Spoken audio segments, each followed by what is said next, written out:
It looks like we are live. I always ask the people that are watching the stream, the few that start off watching from the very beginning, to tell me yes or no. Can you hear my mic? Can you hear my mic very well? This is Uncle Neil with a Sonar School version of Modern Naval Warfare. I'll give people a minute to tune in, and then we'll check mic levels and game volume levels, and then we'll get started. I don't take it for granted they can hear me.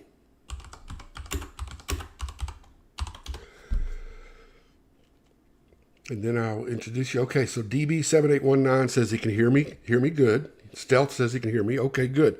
Now let me introduce my guest. This with me is Dr. Dystopia. Dr. Dystopia is a chief beta tester for this game and also has about, I don't know, somewhere around 200 hours in playing it. He's a Naval Advisor for the dev team. Doc, speak up. Tell us a little bit about yourself, and then I want to see if everybody can hear you okay. Hello all, can you hear me? Can you hear me? Uh, Basically, what as it pertains to this, I in 1981 to 1987 was on a 688 submarine, and like most of you, have played submarine games extensively over that period, almost all of them. And I mean, there's not much more to say from that standpoint. I was an electronic warfare guy, so I wasn't really a submarine, but I did a lot of driving a submarine as a stern planesman and a lot of TMA work as a geo plot coordinator, which is kind of an old school way we did TMA uh, on a plot. And And that's what he's I here don't for know. today, is to help us with TMA and Sonar. Okay, so we can hear the host, we can hear the guest, and now we're going to check and see if we can hear the game. I think the easiest way to do it is just start playing. Basically, how this is going to work is Doc is going to coach me through this with his expertise and experience with the game, and we're going to do the best we can to put together a quick tutorial how to interpret sonar contacts with the broadband, set up a TMA, and get a successful firing solution.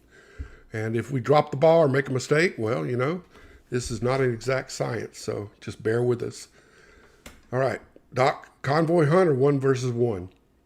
Uh, Actually, I would suggest going back to the missions. I'm not a big fan of the quick missions; they were good, but I would suggest going back to the missions and doing the bring it up, and I'll tell you the one that get that'll fit your time frame. That isn't Okay, just us and one guy is too simple. If people want to okay, see something more than one target, so in the single missions, okay. Single mission. We've got four of them.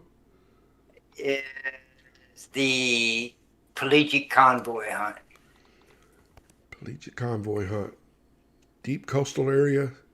Five combatants escorting a HVU. High value unit. Is that what that means? Yeah, it is. Rules of engagement is tight, tight, tight. Okay. A lot of biologics in the area. Okay. Anything I need to change? No, we should be all good. It's a Loading the pretty fun game. one. All right. I'm excited about this. Hello, Sparky. It's good to see you. The And other thing I Michael like about Packey. the other thing I like about these missions is, unlike some of the quick and stuff, is you don't start on the surface. That's just adding time. In this, we should be at 150 feet when we start the mission. Roger that.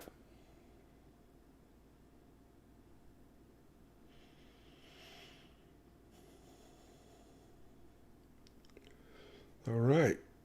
I will always wait for the sound to come in, and then I know I'm live. Yep, I always like take a drink and relax, get myself comfortable, give the game time to get in. Loaded up, huh? Nobody's shooting a torpedo at you in the first 30 seconds. You're good. Okay, buddy. I am here. I am the PCU. You are the captain. Looks like I've got a good fire control crew here. Looks like we Some got a good sharp looking sonar crew. guys. Yeah, I think they're game. What's the first Okay, step, brother? the first thing I do when I start up a game is I set up my displays and I turn on my auto crew people. So Okay. go ahead and turn on the auto crew sonarman. So he'll tell us if somebody's making noise, and the fire controlman.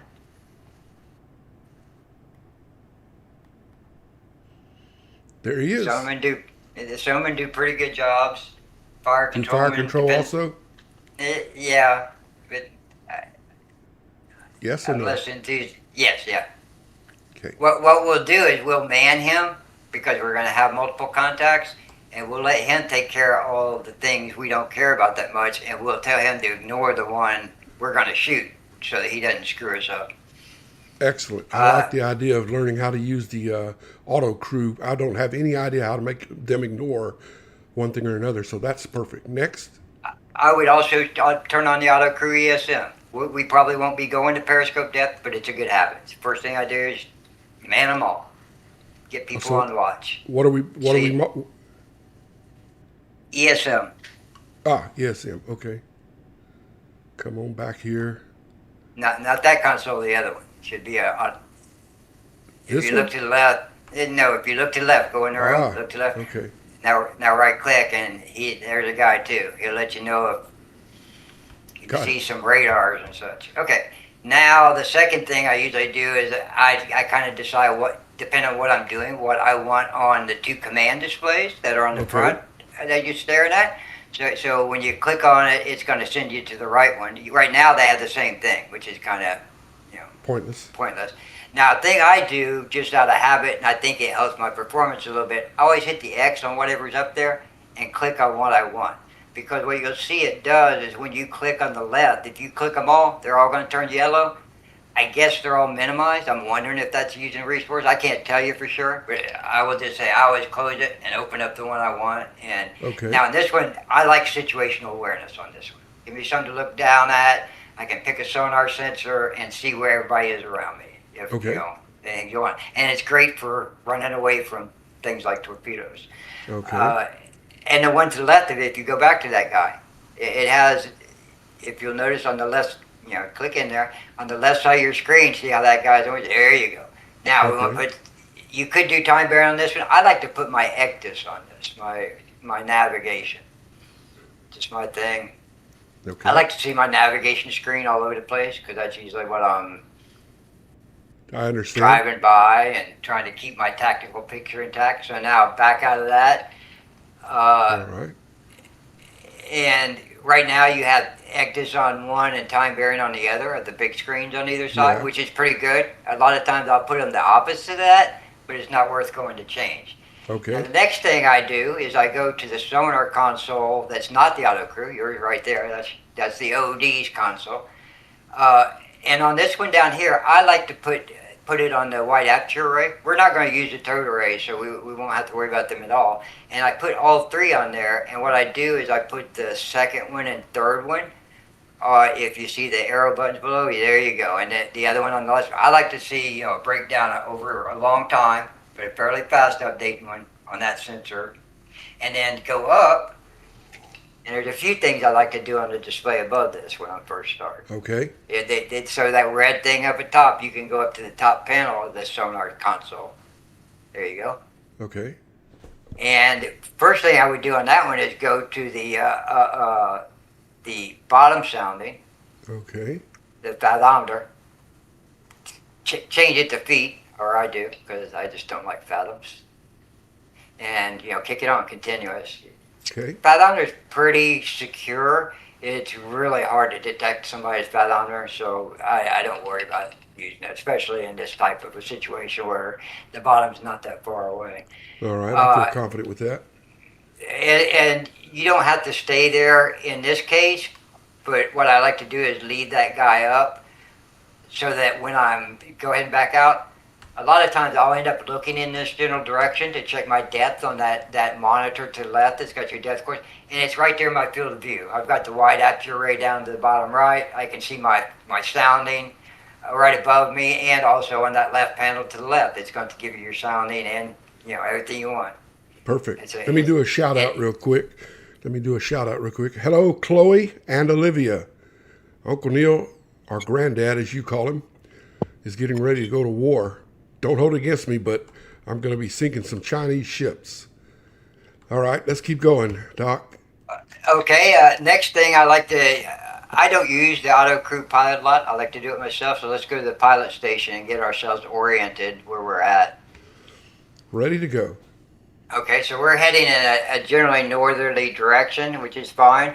Uh, but I like to go ahead and get my depth set in, and 150 is kind of deep.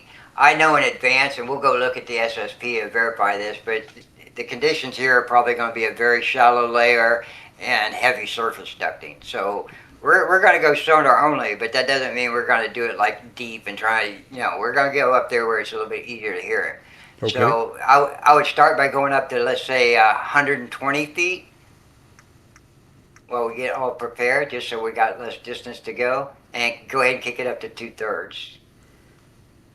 Yeah, we don't want to wait all day for this stuff. And so now if you jump to, I keep forgetting you don't have other displays. I would jump to my other display, but jump back over to the bottom sonar display real quick. All right. We should go ahead and take a look at our SSP, which is the blue with the white lineage button on there, and tell it to draw the SSP. So, Wait a minute. First, there you go. That's Draw SSP. Okay.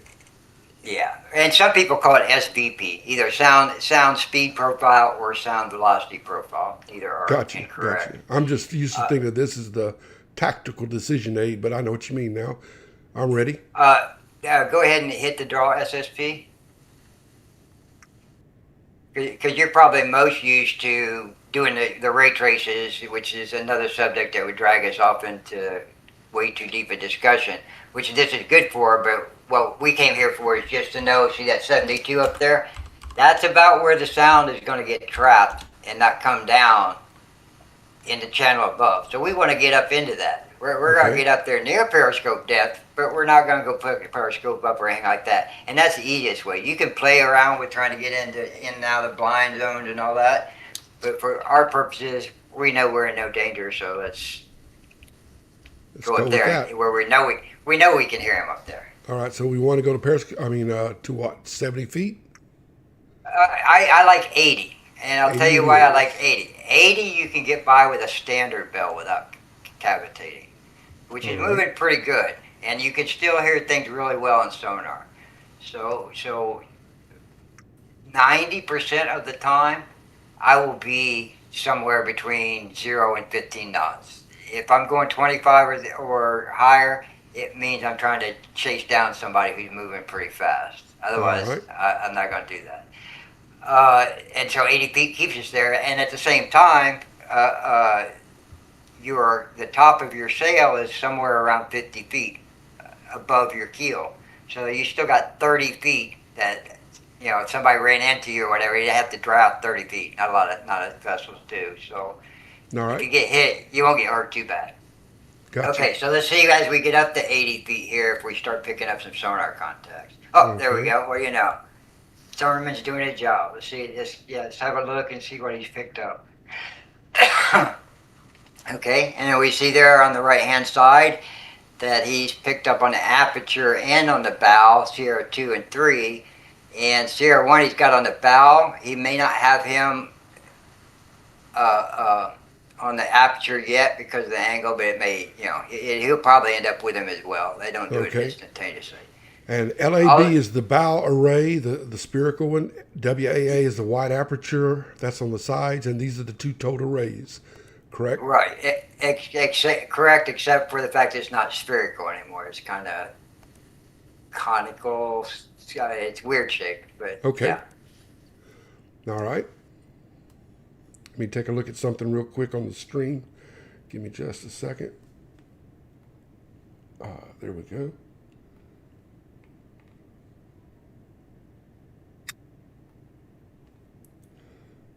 Interesting. So we'll give this guy, say, 3 to 6 minutes of these contacts to feed data into fire control before you'll probably ever see a solution. But of interest on the sonar display on the wide aperture arrays, you'll see some ranges bouncing up there. Those can be interesting. Yeah, see out the right-hand side there, the wide aperture array, every now and then it'll pop up and say, there's 82,000, 17,000, 27. And what you'll find is It's usually ballpark, but it's not great, and it depends on how good the signal is, on how accurate it is and stuff. But it's nice to have something that kind of gives you, oh, he's probably about 20,000. Start you somewhere, or Yeah. 17,000. Uh, so let's go to the fire control itself and see how the TMA's looking. He should be working on all of them. We haven't told him not to do TMA on anything, so if he's Fire got enough control. data yet. Okay. Okay, and then we got a couple lines so far on Sierra 1, it looks like, and his button, if you look to the left there, you see his dot stack is not terrible. It's not looking too bad. And actually, those solutions look pretty good to me. Those are not bad solutions. And like I say, sometimes he's great.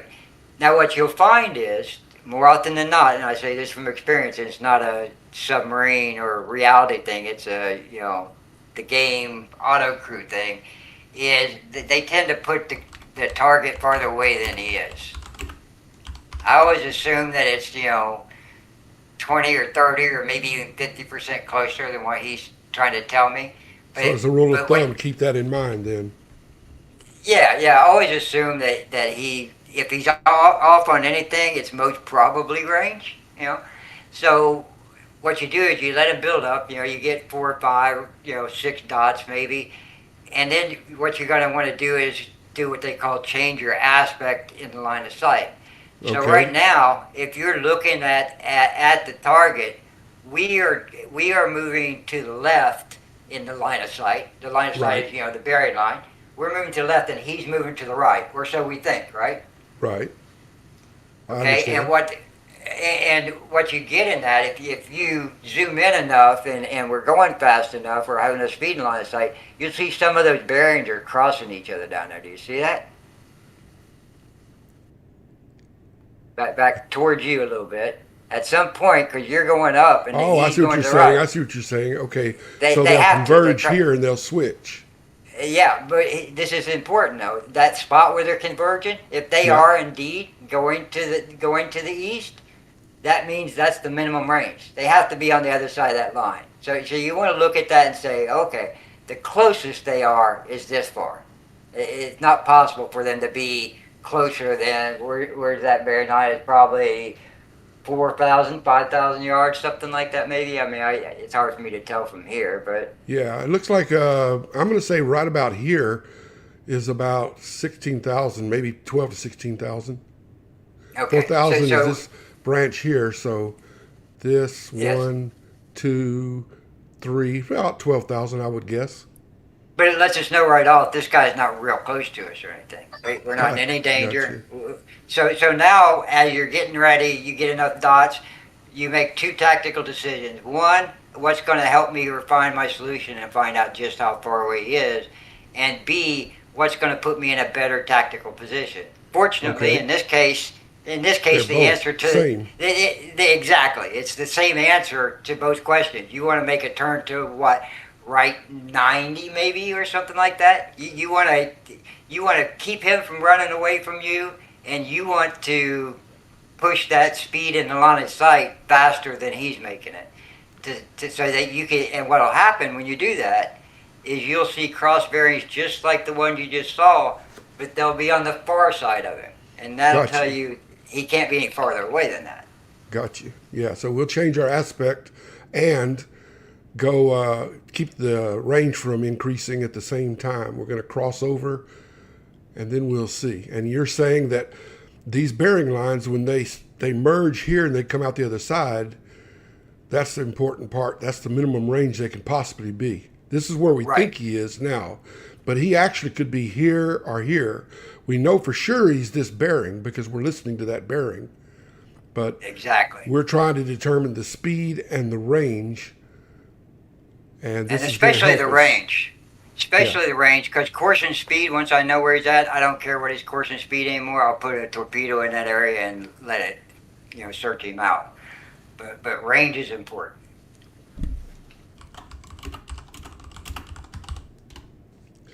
Okay, while we're changing, I am going to try. No, I can't. If I try to get out of Discord, I will back out of the voice channel. So I put a notice in there for the wave ops people. Somebody asked me to update it when we started doing this, but I I forgot. But it says There's like somebody 2 else in hours here ago, to do it that. said, if anybody else in here wants to go to the Wave Ops or the Wolf Pack or the Subsim Discord and post this, that would be pretty cool. Okay, so now we are getting close to our new course, 90. Right. And so now let's think about some of the things he's doing on his solution. He thinks this guy's moving at 6 knots, right? That's your fire controlman solution. He thinks Yeah. they're on a course of around 100 at 6 knots. Probably they may be at a more southerly course and moving faster than that. But that's Uh-huh. kind of the things we're going to resolve here. And one thing we're going to want to try and do is we're already at 10 knots, so we're a little bit over that. But what we're going to do is once we get on steady on course and stuff, go ahead and kick it to a standard, and then go watch and see if you maintain contact in sonar. If we can get by with tracking him and going 15 knots, then that's going to improve our tactical positioning. You know. Okay.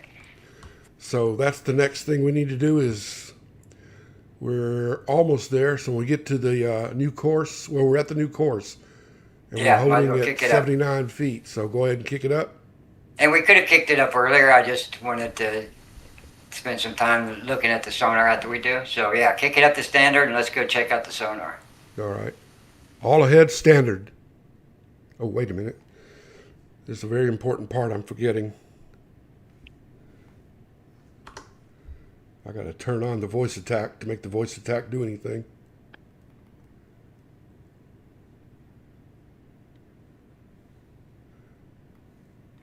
All right.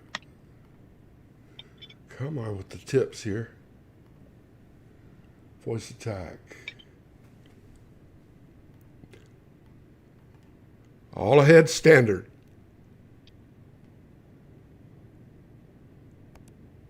All ahead standard. Aye, sir. I love that.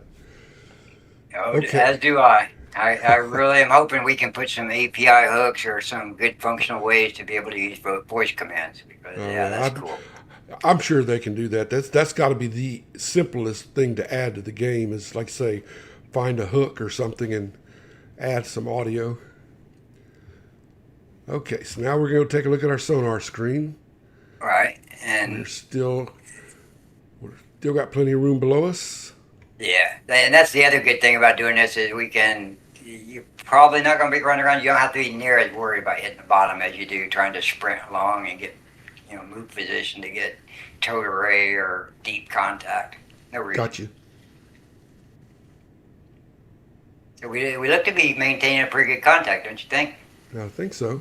I mean, they seem to be Sierra tracking pretty 1, well. Sierra 3, Sierra 2 is here. Yeah, That's pretty good. and by looking at them, the intel we have says a high value target with escorts, right? So looking at where our fire control has them right now, who do you think's who? You have any? I'm going to say the escort's the fatter one, but I don't know.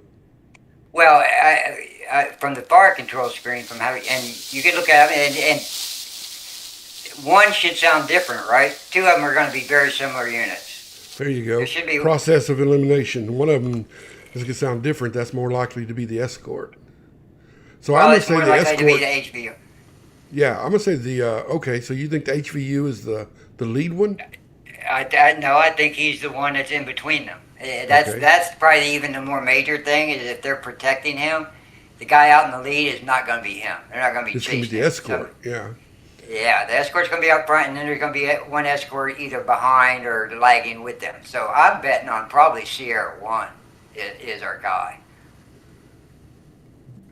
But either way, we'll if he's not, we'll sink him, and then we'll take the next one if we need to. You can almost discount Sierra 2, though, and the nice thing about that is he's pretty far out front, so he's not going to be able to do shit to us as far as what Yeah. we're doing. Yeah. He's not going to be part of the party. And it looks like our bearing stack's pretty good. Check Sierra 2 and 3, see how their bearing stacks are. Okay. I said sometimes you get lucky and the TMA does a bang up job. Yeah, pretty good. It's not crazy. Those solutions look reasonable. Yeah. They maintain track through a turn.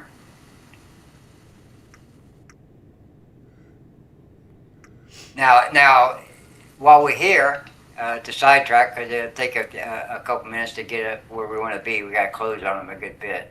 Um, the the inputs on the right hand side, you see those, the yellow ones? Yep. Okay, what that is where your ruler's at. Okay? Correct. Correct. So if you move the ruler, those numbers change.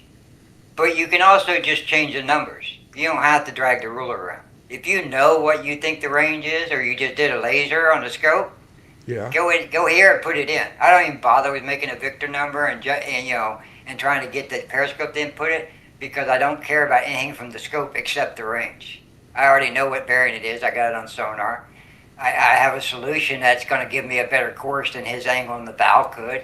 And forget about speed. Telling the speed from the scope in one shot is useless. So yeah, you got a pretty good looking. Well, speed is really important. Speed is really important if you're firing a non-wire guided torpedo like a World War II torpedo, because those, they have to hit the target and they're not going to look for the target. So you definitely need speed for that. But for this, you just need a rough idea where to go. Yeah, once you get the torpedo close enough that he picks him up, he's in trouble. The other thing that when we get to the torpedoes that we'll talk about a little bit is different settings. A, that you can use now, and B, that you might want to use once they turn on AI and things are a little more challenging. But we're going to do it easy mode because we don't care this time. Plus, we want to give we want to give people watching this a good step into how to, set this up. We'll do it the easy way. Okay, so maybe let's turn exactly towards them a little bit. And I said we're really far away for a torpedo shot right now. That's the problem. Is the range we have is pretty far. So either we're gonna have to find out that he's wrong and they're closer than that, or we're gonna need to close them. Okay, let's see. The bearing is 46, and taking into account that they're moving towards more or less 90 degrees east. That gives me an intercept around over here somewhere, I think. So Yeah, I've got a new heading of 70. Let me point you to another really useful thing. Go back to the power control display real quick. When you were looking at your contacts, note down at the bottom, in between those two gray lines, there's 3 pieces of information down there. Well, there's really 4, the one below the line, that are tremendously important. CPA bearing, CPA range, CPA time, and sensor age. Sensor age is just telling you when's the last time you got an update.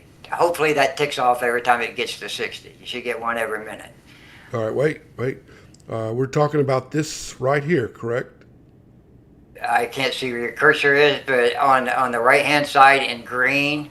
Yeah, okay. Bottom CPA bearing, lines. CPA ring, and CPA time. I see you. Okay. So what that's telling you is if you continue, if your solution is right, and you continue in the direction you're going, that's the range you're going to get closest to him. You're going to get down to 5,000 yards from him. That's beautiful. And it's this sometimes isn't accurate right now. It's something I'm trying to have him work on more. But it should be telling you what relative bearing he will be, or true bearing, depending on which system they use, at the time he gets the CPA. And then, of course, time is how many minutes till then.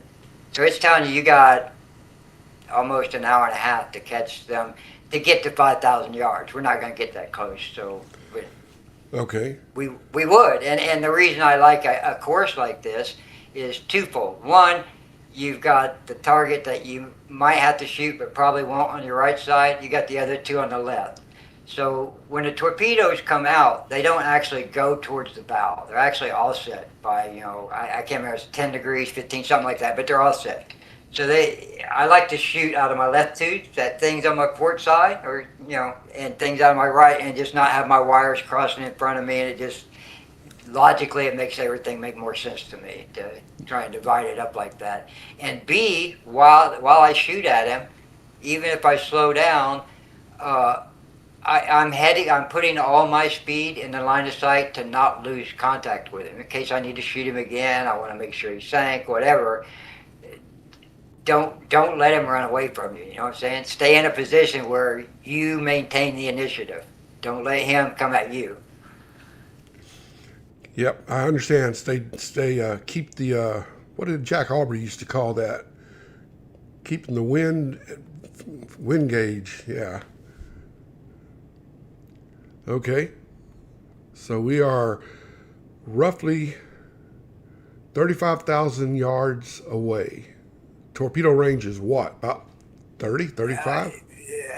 That's on the outside. We're looking to shoot at something to more like, maybe 12 to 14, because I want to use high-speed torpedoes. I want to get right on it. So Yeah. if you want to accelerate, you could do that. If you want to Okay, attempt that, risk that. I don't have the towed array out, but I do need to go deeper so we don't cavitate, right? Well, if you're going to go to a full, you can get by with 120 to 150 feet without All right. cavitating. So you don't have to go a lot deeper, just a I'm little. going to go 200, be conservative. There you go. Okay, now we go check our depth again. Yeah. We've got 600 feet below us, so when we get to 200, we'll have like 450 below us. Yeah. Now, these warning alarms, do they work in the game? Because I have never been warned. They do, and they'll scare the shit out of you. Although I've had times when they didn't go off too, but yeah, they definitely work sometimes because Well, work sometimes is not ideal. I want them to work every time. it's even worse than that active sonar alarm thing. Okay. Well, that's what I want. I want it to tell me when we're 200 feet from the bottom. That gives me plenty of time to react. Okay. Yeah, and if you're working close to the bottom, you get in the habit of keeping an eye on it. And if you have multiple screens, that's nice and easy. Which Yeah. that's I just put the bathymeter on one screen, and I can always glance over and say, yeah, okay, we're good. Yeah, I use multiple screens, but not when I'm streaming, because then Yeah. it gets to be a handful. All ahead, full. All ahead full. Aye, sir. Nav station. Now There we go. you're probably going to lose sonar contact because we've gone deeper here and we're going faster. But That's our okay. solutions are still, yeah, and this is where you can use your solutions too, because you can get an idea, of how much you shortened that CPA and how much faster you're going to catch up with him without having to sit down with your calculator and do the math on it. Exactly. Help you a lot. Sierra 2. Same- Is that the one I'm thinking of? That's Sierra 2's the guy 2. out front, I think. Yeah, he's the lead guy. That's Sierra 2 there. I'm going to. But see how your sonar's starting to wash out just a tad, and get that speed up there.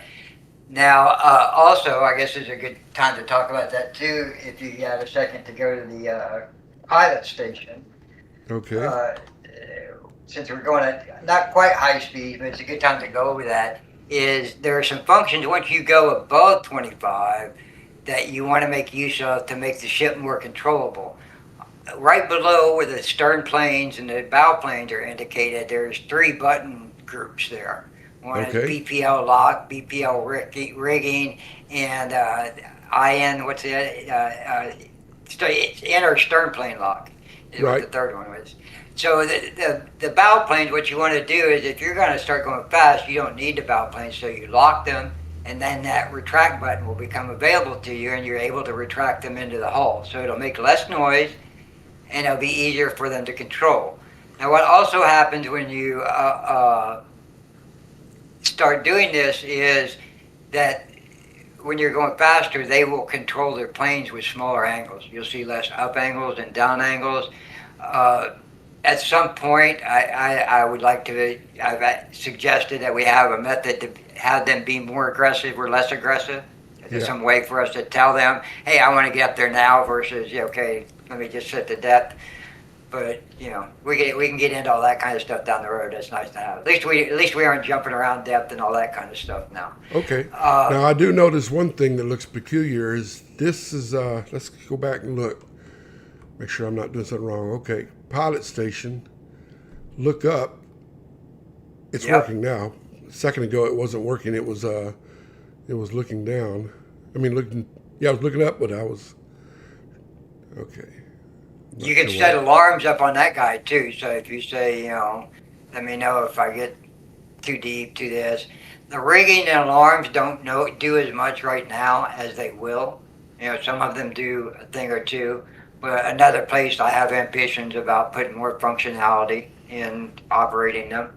Okay. Uh, the trim system somewhat goes the same. It works, and it works pretty good. There's some things I want to see with doing manual trim that I hope that will improve on. Not that probably not a lot of people that want to get in there and manually trim the sub, but I like to.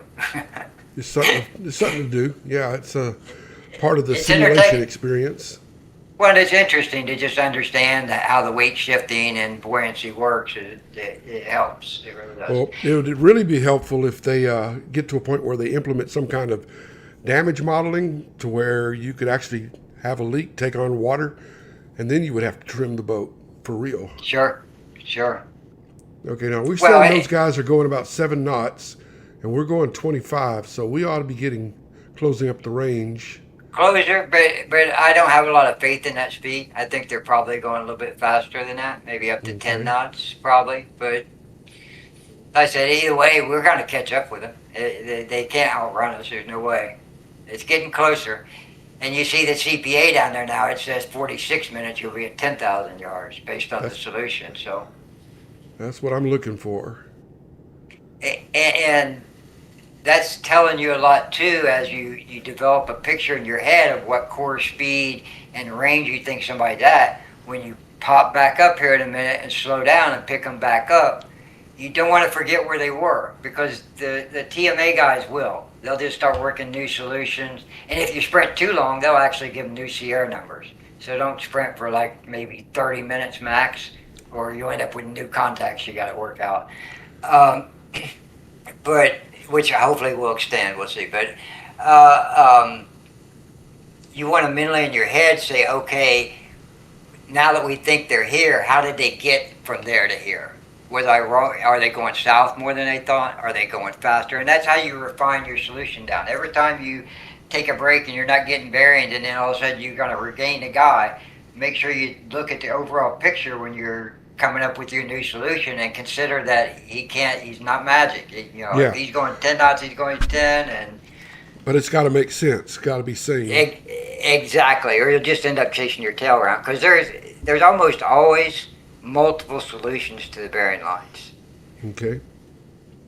All right, so we're basically going at 2 time compression, and my computer is holding it. I got a timer telling me we've covered about 2 minutes of game time. Is that all? Sorry, Seems like. Is that all? It's felt like longer. it has, but our CPA time is showing 43 minutes. It's varying a little bit, 42 and a half. Yeah, and what you can do, what I often do, is I'll just set a time for myself when I speed up, and I'll say I'm going to sprint. And ODs and captains will routinely do this when you're doing this type of approach. They'll tell the team in the con, all right, everybody, we're going to go to this depth. We're going to sprint for this long at this speed, and then we're going to do this when so that everybody knows what their job is, when when the pressure is going to go back up, and you're going to have to really be paying attention. And that's what you'll do. You'll 15 minutes. Okay, let's boom, slow down, go up. Everybody's ready. Take 3 or 4 more bearing lines. Go back down, speed back up. Make sure everything's still tracking. Gotcha. Yeah, that's a big part of the gameplay for this kind of game. Okay, so we got 5 minutes under our belt. My computer's holding 4x, which is unusual. Usually I can't hold more than 2x for very long. So this scenario must be optimized better than the other ones I've played. Maybe the single mission is less resource intensive than the dive right into action missions, because this is working great now. We're making baked potatoes. Yeah, everybody calls my computer a potato, but It's not that bad, actually. it's not. It still does everything in the world I need to do. It handles all my graphics programs, all my server work. It plays every game I've ever fed it. I mean, some of them I have to turn the detail down a little bit, but how much detail do I need when I'm looking at a 2D screen most of the time? That's my thing, and I want performance on these screens. I want to know that I'm not losing information because of some eye candy that I'm not even looking at right now. Exactly. Now I do have a new ASUS 5060 Ti graphics card sitting right here on my desk. Shit. So Damn. after this game, I'm gonna jam that thing in there, and with the I'm additional jelly. 16 gigabytes of RAM I've got, I ought to be only semi-potato. Maybe it'll be French fries. You're lucky I don't live closer. I might try to intercept that FedEx guy. All right, we got 11 minutes. Now it's telling us 33 minutes, which I like. That's telling us it's going to be 9,500. I'm going to see if I can change screens without losing my time compression. Everybody gets real fidgety when I speed up the time compression. Look at them. Yeah. And I would say, like, at 15 minutes, it's probably worth going up and making sure Okay. you're still there and that your solution still looks decent. I like that. Be awesome if we go up and get a new bearing and we start tracking them, and it turns out they made a 90-degree course. They're coming straight for us. Yeah, or more likely that they weren't where we thought they were, and the bearings are going to show us that they were closer, farther. They were heading more south than we thought. Right. Yeah, we're going to do good here. Just give me about another 30 seconds. But that's also the nice thing of going just a little fast and not that much deeper, is you can pop up and do this pretty damn quick. Get 3 bearings and go back down. Right. That's my thumb rule. I want at least 3. If I'm going to take the time to go up there, I need 3 bearings. All 5 if I ahead, feel good. 2/3. Yeah. I'm from All ahead I'm 2/3. Aye, sir. I'm not a submariner. I didn't go out and do this in real life, but I've been playing these games since the early 90s, and I guess I'm conditioned to think you have to go deeper to go fast. Otherwise, somebody starts yelling at you, "We're cavitating." So I am very conservative when it comes to that. Yeah, I was too. I mean, I'm old school. I was like, how does this thing go so fast and not cavitate? But they do. They've done, made some great propeller advancements. Oh, and make sure you're slowing down and extend your bow planes and unlock them. Oh yeah, that's a good reminder. And that's where I most often mess up. Is sometimes I'll forget, and then I'll go, "What the hell's wrong with you, planesman?" And they'll go, "Oh, I'm sorry." I Yeah, you forgot told give us to your do bow planes back. this. You told us to put it in lock mode. Yeah, just Okay, follow we're the orders. down to there. We should be getting closer and closer. And we'll see what these updates tell us. So, just to clear things up for new players, as well as myself, these trackers were assigned by my auto crew guy.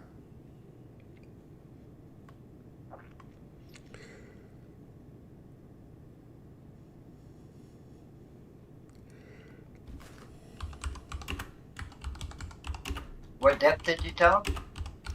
80. Oh, okay, good, good.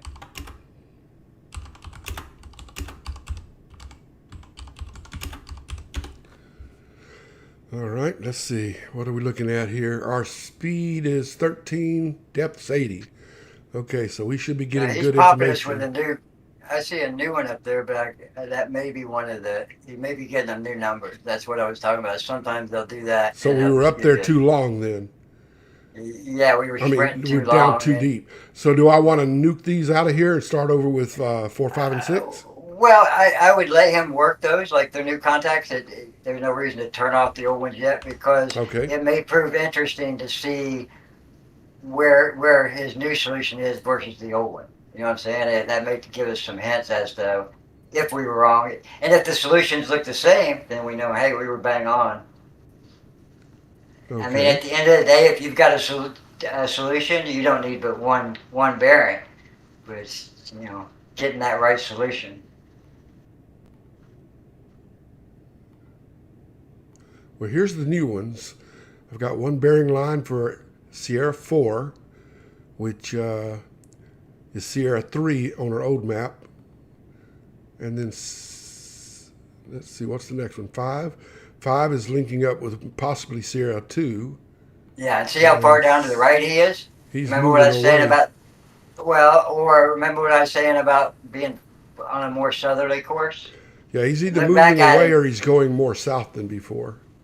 but if you look at where he was, the old one, and Yep. draw a line from there to where they say he is now, I bet his course is probably something like more 140, 150. Do we have And line that's, drawing tools on this screen? uh, I don't think so. I typically just do that in my head, but what you can do is, like I said, is put in the course yourself. You know, we'll go turn the fire control off on one of them, Yeah. and do our own solution. Now we've got a. So let's see, which one do we want to shoot at? Not CR2. We want to shoot at the probably 3, but maybe 1. It's one of those 2 for sure, but I'm not certain at this point. Okay. Or what we can do is we can shoot both of them. They're kind of at ranges now. We're getting Yeah, pretty our close. torpedo's going to make that decision for us. Yeah, and I'd probably get back up to 15 knots as long as we're holding them good. We don't want to lose any more because we still need to close a little bit. All right. Or maybe we'll get ballsy and just make a long shot. You know. If you want to speed it up, you just let me know. We could always make a long shot. But I think it's more interesting to learn a good method of properly. You want to get into about 12,000-ish yards, ideally. I agree. I agree. Check it out. We can run. Push the shift key and we run. All right. We're at 14 knots. Heading is still 70. What do we got here? New bearing contacted. Sierra 4. Okay, that's old information. Well, and what they'll do is when they get them on the one array, they'll call it. And then when you look, you say, oh, I've already got that Sierra number. That's just them adding another tracker. You know, so Got they it. had one on the bow. Now I might have it on the aperture. So I'm going to let you know again that I got that contact. Yeah, Okay. I'm thinking Sierra 6 is what was 3. Is that accurate? I'm not. Which one are we looking at? Stand by. Okay. Sierra 6, 5, 4. And luckily, both those 2 in the back are in the same vicinity. So we can shoot a weapon at each one and see if we can't do the magic, get them both. Okay, let me think about this for a second. I have a couple questions to ask you that I think a new player might ask. If I cycle through my contacts here in TMA, Sierra 1 contact sensor age is 5 seconds. So Sierra 1, Somebody Yes. says they're tracking him, but I don't see a bearing line, do you? I don't see a bearing line. Yeah. And So I think maybe.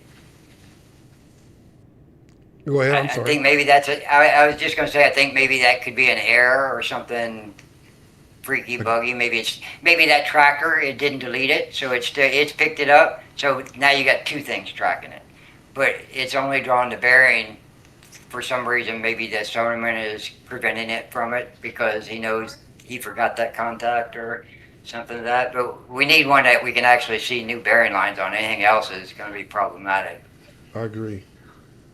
I'm going to guess that's And you Sierra. could That's probably. the outside one, and that's the inside one. So Yeah. since we have bearing lines for this, but this is way off here, but it's perfect there. I would think we could just get rid of Sierra 1, 2, and 3 and pick up. I was just going to say that, but before you delete them here, go over to Sonar and drop the trackers and delete them from there. Okay, gotcha. All right, Sierra 1. Yep. See, there you go. Oh, you got this, huh? You must have done this before. I had trial and error trying to figure out how to do this, but I finally figured it out. They didn't provide me enough paperwork. All right, Honestly, Sierra 4, 5, and 6. Honestly, it took me a minute to figure out what the hell I was doing with that. Yeah. Okay, now I have Sierra 4.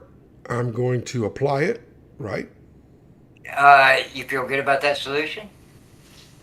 I mean, we know the bearing's good. That speed definitely isn't any good. Look at your ruler. I would go change the speed to maybe 10 knots, something like that. You should be able to just type it in. Yeah, there you go. Course, I would Well, that looks better. bring That that. looks a lot better. Course, I would bring that down to like 140 or something like that, maybe. And the range is the thing we really don't know yet. And bearing, I would double check on Sierra 4. Is that bearing accurate? Is he at 47 right now? Because sometimes it'll get a little flaky in that, and but that looks pretty good. Yeah. So basically, what we've done is we knocked off Sierra 1, 2, and 3 from the map. We said, all right, we erased the blackboard. We're starting over. We know for Sierra 4, our sonar guys got these bearings, and we changed the range. I'm sorry, the bearing, and the speed, and now we have a reasonable solution. And this is where we think he is. Now I'm going to do the same for Sierra 5. Sierra 5 is the guys out in front. Speed about the same. I'm going to put 10 because that's what we have the other guy. I'm going to leave all the rest of it alone. I'm going to change him to a warship because I'm going to guess that. And we're going to apply that, and then you'll see an icon show up based on our best information. And Sierra 6, the outside guy, same thing. I'm going to give him 10 even. I'm not going to change anything else. I'm going to make him a same as that guy. That's an aircraft, isn't it? There we go. Yeah. Probably what we want to change them to is red triangles. So Right red there. triangles And for all of them? all enemies that are on the surface. Roger. That's 6. That's 4. One thing I like about the little NATO identification thing is I can just forget about if it's surface, unsurface friendly. I can always just remember green diamond guys over here, blue circle guys over there. Now, it looks Okay. like our range is probably a little bit too close, or a good bit too close, maybe. So kick that out to, say, 20,000 on each one. Because they didn't magically get that close. Is that what you're saying? Well, that, and also look at how some of your bearings are crossing. Okay. You're getting some cross bearings that make it look like, and your bearings are, and your dots aren't stacking very well at all. Okay. So, Let's see it. 4 Yeah. and 6 and 5. Where'd I put 5? He's way down there now. yeah, and I would put him out maybe 30,000. Okay. Sierra 5, 30,000. But we're not super worried about him because we're not going to shoot at him. Now I'm going to click outside that box. It should hold it. There we go. Now, Did sign. they? I don't think they moved 4 and 6, or they moved. Did they move back? Let me check. 4. We put it. Okay, 4. We're going to say 20. That'll work. Click here and apply it. Now he's up there. And 6, we're going to say, let's call it 18,000 just so they're not on top of each other. Click here and apply it. And that one's a little off, but it's close enough. It's it's government work. Okay, so let's get ready to shoot at them. Let's assign some weapons. And All right. normally I would use high speed, but we'll probably go ahead and use low speed this time because they're a little bit farther out than I would normally want. But hey, Making tubes 1 and 2 ready. Going here. Tube 1 we're going to assign to Sierra 4. He's furthest away. No, wait a minute. You like your left tube to go on the left side. So I'm going to assign Sierra 4 to the left side. Tube 2. That sounds good. Okay, assign Get your solution. assign. We are assigned. Now your naval, let's put that guy out about 8,000 yards. We know he's at least that far away. If you put that out as far out as you can, that you know you're not going to shoot past him. Got you. You want high speed? And no, we'll stick with low because we want to Okay. make sure we can get to him. What about the search pattern? Search pattern. Typically, I would end up using a snake, but I would just leave it straight right now. We're not going to have to. We'll change it if we need to. Okay. Sonar mode will leave active, although once AIs get done, you might want to shoot at warships with passive because they will evade and know they're coming quicker if they're on active. Contact, of course, is surface. Running depth, when I'm doing like this, I like to just put it at 80. A lot of times you would send one in deeper under the layer to keep them hearing it, but they're not going to hear us, and I don't care. So, and search depth for surface contact, I usually use around 30, maybe 25. I want it deep enough. I don't think it'll let us do 25, will it? No, 50 is the minimum. Try 30. Okay, so I used to use 30. Well, they might have changed something because I was trying. Oh, okay, they're limited to 50 now. That's fine. Well, Okay, we'll go so with that one, tube 2 is assigned to Sierra. It's supposed to be assigned to Sierra 4. Let me try that again. Assign solution, Sierra 4. Okay. Now, tube 1, we're going to assign to Sierra 6. Yes. Make sure that doesn't change on me. Want to put this Yeah, one about that's- 8,000? Yeah, or maybe he's a little closer, maybe 7,000. I mean, Okay. Low speed, straight, active surface, 80, 50, presets. Okay, let's check Yeah. those tubes again. Tube 1 is Sierra 6. Tube 2, Sierra 4. Okay, we're in good all shape right. there. Now check that your solution's still tracking. And then open the doors and shoot to you, dog. That's not bad. Okay. That's good enough. That's Sierra 4, and here's Sierra, 6, and that's 4. Also not bad. Good enough. Good enough, he it's not says. I far. like it.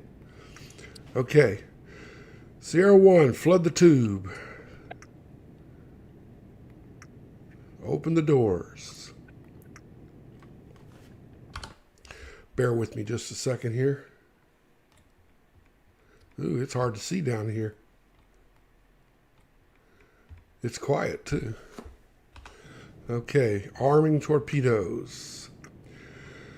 Waiting your word, Captain. Fire away. Shoot tube 1. Shoot tube 2. There we go. Using proper protocol. He didn't use fire like me using words I shouldn't use. Well, they got it on the label that says fire. It's not letting me fire tube 2. And it does on the real labels, but Now, you, you see don't this? say fire, you say shoot. I have to rearm tube 2. Why? Solution. What's wrong? Well, it's empty. I must have fired it and lost the wire. Or something. Yeah, We'll, that's what it has. We'll see if Sonar kicks it up or something, but yeah. Well, the good thing is I can make the That's tube right. ready real fast. So I can shoot another one if I want. I'm going to stick with just keeping the door open. Let's go look at Sonar like you suggested. We can see if we can hear it. What do See we your want to listen torpedo to? there? Well, This first one thing you right want to here. notice is see your torpedo. Well, what you want is for that guy to go towards your trace. He's going towards the bearing of your contact. So hopefully Okay. he's going to heading towards the guys you want. Now your sonarman should pick those guys up too and track them as well. So you may Maybe see they on your have fire 7 control. and 8. You got may 7 see and on 8. your fire control display that you have contacts being tracked there. But sometimes you can see them on the nav display, because they show up as new contacts, and they'll show you solutions to them. And of course, you can go right there and see where they're tracking. Yeah. So I think I lost. There's my sonar contacts for the torpedoes, I assume. So I think I There's lost. two. I think I lost the There's- wire on it. Yeah, but it looks like the weapon's out there. Unfortunately, we that's- won't be able to steer it. That's not the weapon. That's just the sonar contact. That's the weapon there. Yeah, Oh, but when you might see be it- right. You're right. I Yeah. apologize, Doc. You're right. We lost the wire, but the weapon's still rolling along. Right, Sierra Gotcha. 8. Now, Gotcha. now notice how bad their solution is on Sierra 7, because you know Yeah, what 'cause- that one is. Yeah. Now, But one thing you want to look at now is zoom out a little bit. Look at where the end of the line on your torpedoes is. That's in 10 minutes where they're going to be. right. And and the contact's the same thing. That's where they're going to be in 10 minutes. I can tell already that we're probably going to be off a little bit, that we're going to end up having to bring the weapons around to the right, or this one. We'll probably miss with CR4. Maybe because they were going a little faster than we thought. Who knows? But like I say, as long as they're on the bearing line, we'll steer it around by updating our solution and putting them where we think they are. Got you. All right, so the torpedo is in transit mode, and this is the information the torpedo is giving us, the best of its knowledge. This is the range, how far away it's gotten, how long it's going to take till it hits. No, that's how long it's been running. This is how long it's going to go before it gets that 7122 and enables. And time to target, 11 minutes. Range, 13,500, based on all our sonar information. If our sonar information is very good, then our target's right here, and the torpedo knows it. Now, if our target information is a little off, it'll be moved over a little bit.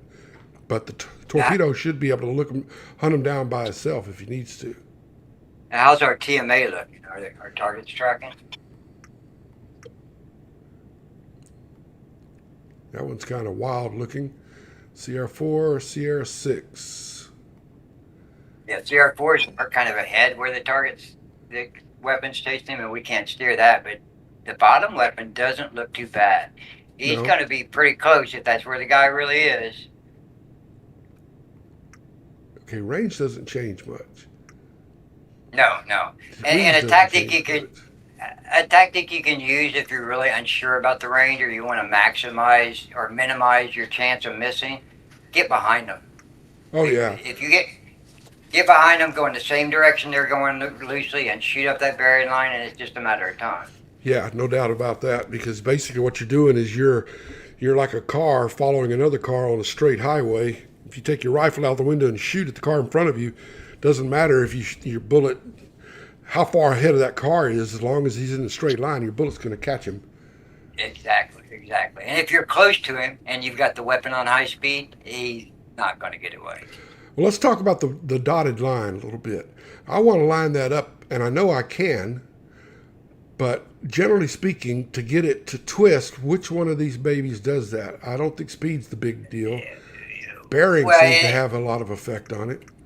Bearing does, but you know what the bearing is. Now, like I said, you got to look at that sometimes, because sometimes it'll have a solution bearing that's not where the contact is. You got to make sure, look at what sonar is reporting that contact at, and make sure that agrees. But basically, range, course, and speed are your three things that'll move it different ways, and you kind of got to play with them. You got to try 12 knots, try 10 knots. Now, what you can do is when you're doing it on the right, it's moving that right stack, right? If you change that to 15 knots, you'll see the right stack move, but the left one stays the same, because that's the solution you have applied. So you say, oh, okay, he's going faster than I thought. See, there's where we are. So now hit apply. You see how your solution, if you hit apply, it'll move the right line over the left. Got you. Give me a second here. This is very fiddly. All right. Now it moves them to the left, just like you said, about right here. And the torpedo seems to agree with us because it's headed in that direction. Okay, so what is this one here? What's this line here compared to this line here?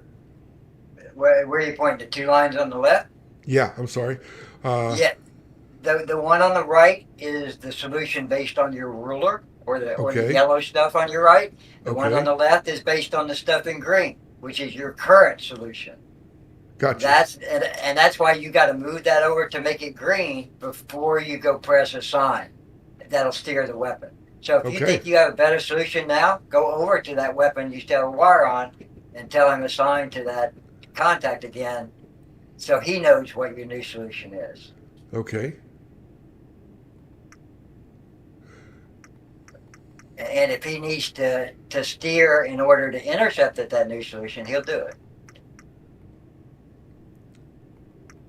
I like how clicking the yards, the range, changes it 1/10 of a yard at a time. I think that needs to be bumped up to like 10 yards at a time. I agree, or some method of hold control or hold shift or something and do higher. What's the apply? I understand. Once you get this information adjusted to where you like it, and you get your dots lined up to where you like it, when you hit apply, that updates the target's position based on what you know. What does reset do? Does that just square this back to this? That moves your ruler to what is the current solution. Okay, so reset moves my right ruler to match my left ruler. Correct. Oh, yeah. Okay, and what's delete do? delete is to delete that contact, but in order for it to work right, and even so, sometimes it's a little flaky. Okay, But a cool. thing you want to make sure is delete all the sensor inputs to that solution. So, like in Right, this so that case, means going back CR4, to your sonar station and taking those trackers out, and then you can come do it here. right, or go delete your visual contacts, or go delete your ESM whatever you were using, go delete them, and then delete the fire Okay, control. and then snapshot. Snapshot is so that if you have something where you don't have active bearing inputs, and I just know I want to shoot down this bearing, and Oh based yeah, on that certain solution, that allows you to use it, put the solution in, and send the weapon without any bearing updates or anything like that. You'll find if you do like a visual contact, it won't necessarily let you shoot a visual contact until you do a snapshot. gotcha. Yeah, honestly, I'd forgotten. Snapshot's a term for firing a torpedo on a bearing line without any other information. I thought I was going to take a Correct. picture of the screen, but you're right. I forgot about that. Been playing those World Correct. War II sub sims too long. Okay, so How's our weapon doing? He should be getting pretty close, huh? let's take a look. He's still on transit mode. And he says he's got 6 minutes yet. And this guy's But not assigned because I lost the wire on him. So all we yeah, really can look at is tube one. but but it almost looks like he should be steering more to the right. I'm This guy? surprised he did. Yeah, Yeah, the weapon you yeah, have a wire on. yeah. Well, do I need to Well, we CR6? updated the solution. He should have steered towards it. We would that is your CR6 solution. Yeah. Yeah, hit him with the sign again. Let's see if he's. We'll see. Oh, there he goes. Look. Yeah, He just there we started. go. He's trying Maybe he to didn't take it the first time. catch him to where he says he's going to be. Yeah, and you got to stay on top of this stuff. I mean, sometimes it might be a bug. Sometimes maybe you didn't click the right thing. You got to manage it, and nothing more so than shooting a weapon at something. A 48 in particular. Oh, I know what that is. That's Shamu. Man, you got to scroll that wheel to zoom. Where's my torpedo screen? There's You, one. you'll be see you'll be seeing some more biologics in the future. I like that Cool. stuff, and so do the devs. So That's that's beautiful. Okay, my torpedoes are converging on the track of my target, Sierra 4. Well, Sierra 4 is over here. yeah, That one of doesn't them look is right. the other one. The other Well, one's I got think wonky. Sierra I 6 thought is we the other dropped. one. Yeah, in Sierra 4. Yeah, I guess 5, 6, 7, 8 was the 4 weapons. and Okay. 6. And where's Yeah, 5? you got to be way out there. Yeah, Yeah, five's way out front. gone.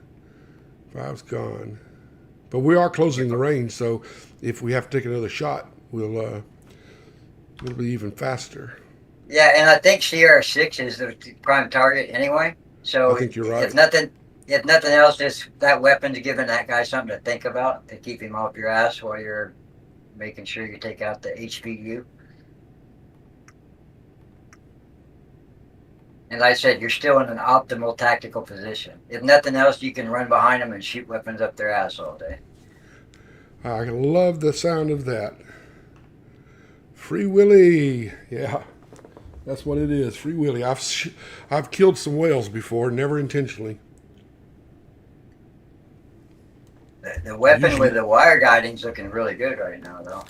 yeah, it is. At 8,500 or so yards, target's at 14. He's over halfway. Let's go and look at. Let's see here. Tube 1 is this guy. Still in transit mode. He should have kicked into search mode by now, or is he enabled? When they get to the enabled distance, Doc, do they automatically turn on search mode, or do they just turn on the? They will typically turn on search mode, but I found they don't always. And in real life, that's two different settings. You have the transit, and then or the enable, and then you have another setting that tells it when to go into search mode. Okay. But they're really wise about going into search mode at an appropriate time. Now the good thing is if they don't and you want to force them to, you've got a button right there. It says, Got enter it. search mode, So and that's what I do. if I go into control and I want to enable torpedo, what does enable actually do? Enable actually make arms the weapon, so so that it can actually blow up, Right. and that keeps you from risking hitting yourself or having to chase you right after you launch it. Sometimes they'll get a little wacky, and if it gets wacky, it'll never enable, and it'll just go up forever. Okay. What does But disable do? It just does the opposite. It makes the weapon unable to blow up. and will also, if it's in search mode, it'll kick it out of search mode, and it'll go back into transit mode and Okay. transit So speed, depending on what that is. okay. So basically, and then active in sonar, I can actually, as long as I have a wire, I can tell that torpedo to go to passive and it'll stop pinging and just listen. And if I want it to go Correct. to active, it'll stop listening and start pinging. Correct. Or it Okay. should. Okay.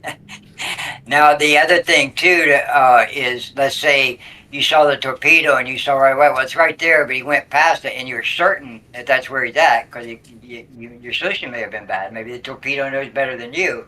But Right. there's always an option to just say, go up there and set sonar mode to circular or some other mode, hit update presets, tell it to enter search mode, and let it start spinning around, or you know doing a Right. snake, or whatever you think will maximize your chance of getting a The, target.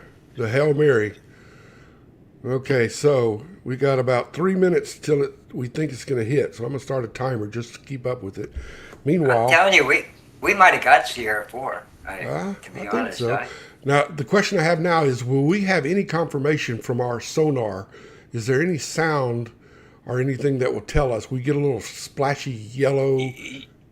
you should, especially since we're up here in the duct. It's not Okay. always the case, when you're not in a proper sonar environment to pick that up. But yeah, you should see a little bit of a washout thing or a high That's what I'm background hoping noise. for. That's what I'm hoping for. Otherwise, I have to rely on this. Is anybody up there smoking? And I've seen that before, so it definitely does and should. But if for some reason it's not, it's probably a bug in this. Things have a way of creeping in and out, and it's a process. But that's why we test things before we, do public releases and stuff. When they kick something out, believe me, I went back and said, "Oh, this bug's back." I'll Got stop. you. We got to fix Got this. you. Yeah, that's always the tricky thing when you're playing a new game, especially when you're streaming it, and you think you understand how all the buttons work and how the game processes the information, and you use your experience from doing this on other games, and then things don't work out right. You don't really understand why, and there's always a problem that there's a glitch or something with the game that you don't know about. And of course, they'll And fix particularly it. a game like this, where just understanding what you're doing is a complexity in of itself. You And ain't if you're kidding, not, brother. You you ain't know, kidding. even if you're used to playing subsims, it's one level. But if you've never played a subsim before, this is just It's a challenging. deep challenge. Yeah. Yeah, they definitely should have some super easy modes. The press build without any enemy AI did make it a super easy mode. Okay, so I do have one observation to make. Based on the fact that my cheat doesn't show me any ships around any of my other ships, I was kind of thinking I would just, now that we've already locked into our solution and committed, I was going to see if, I was thinking one That ship would looks be like out by itself. But I don't see any other ships out there, so they're further apart than I thought. Or the cheat mode's not really giving me any information. I don't know. is that the only commercial ship you're seeing? Yeah, yeah. It's a page up, page up. Yep, that's got to be That's him. me. That's a And whale. it could Whale be that, two. and it could be that we were wrong, and he's the one out in front. We may Could just be. have killed it. Could We be. might be killing his escorts. Well, that's I okay. said it's not always the same, and I don't want it to be. I agree. I agree. If it was too easy, it would be no challenge. The good thing is, if we kill both the escorts, then we can surface and shoot it out with our deck gun. Yeah. Yeah, or launch some tomahawks on him. I mean, honestly, that's usually what I do in this mission. Is I just tomahawk his ass, especially if they're too far away from him to defend him. Because when the AI is turned on, they will shoot down your missiles, or they spoof them so that they miss. and That's they're pretty beautiful. effective at it. That's So, beautiful. That means harpoon's not an instant kill. oh no, I can't. I have had more harpoons that were on target get shot down than actually hit a target. Looks like we're fixing to hit something, huh? I don't know. I don't. I don't know. The waves. He's not shallow yet, so he hadn't started searching shallow. Yeah. That's another thing I kind of wish I get a little more distance from the 48s because I like to do like that is try and get up above them and see where they're going. But Yeah. it's right on the edge. You just get to the surface. Yeah. He's I got a feeling when we go back to our sonar screen, our fire control screen, our torpedoes are going to have overrun our targets, and yes, they have. So I have no control over this guy. He's the top guy is wireless. Going. The Now, bottom what's it look guy, like on? He's in search What's- mode. He's in search mode. So Yeah, should I he's try looking for it. search circular? Well, he might be farther away. That's why I was going to say let's go look at TMA and see where he might be. If we were wrong, if that's not where he's at, Okay. we're getting Let's bearing see. lines on these Which guys. one is Where's, that? That's 4, and I don't see. It looks like he's way back to the left. So he Yes. was.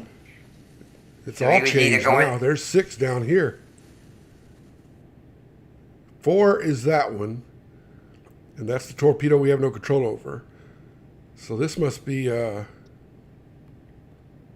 can't read the numbers. It's too small. Sierra 7. That's a torpedo. Let me go to. Let's see. 5. Okay. Yeah. So that's the 5, we wire know he's guided way down there. torpedo. I'm gonna put So this where's- solution. Is Sierra 6 matching up with the solution and bearing? That's the one we should be able to steer. He's farther down. I would take that weapon and is the weapon even going where the target was? I don't know why it's way up there. It Try to update was the originally, solution. but it's not now. What do you want me to do? I would update the solution, or go over assign it again and see if we can get it to steer to the south. Because the solution says it's to the southeast of him, but the weapon doesn't seem to be steering that way. All right, let's try it and see what happens. We've got plenty of torpedoes, so I'm not too worried about it. Sierra 2.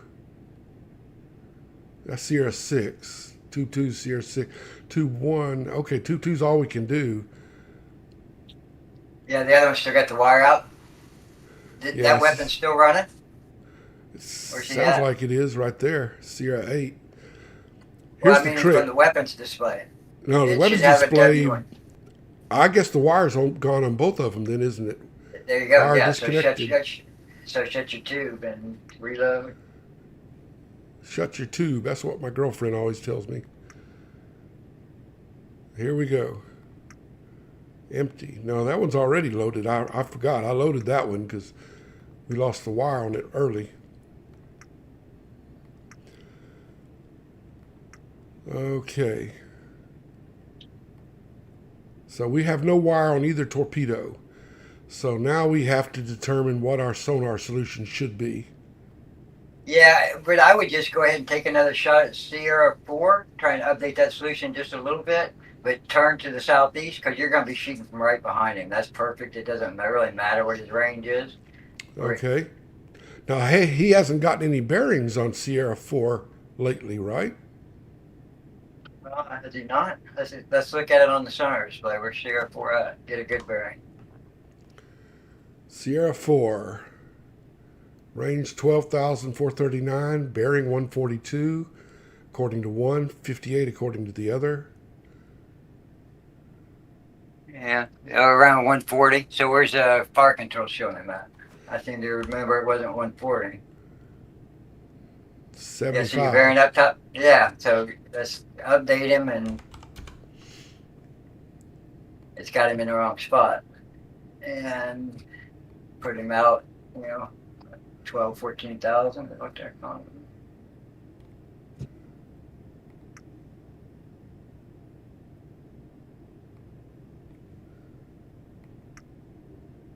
It's not sticking.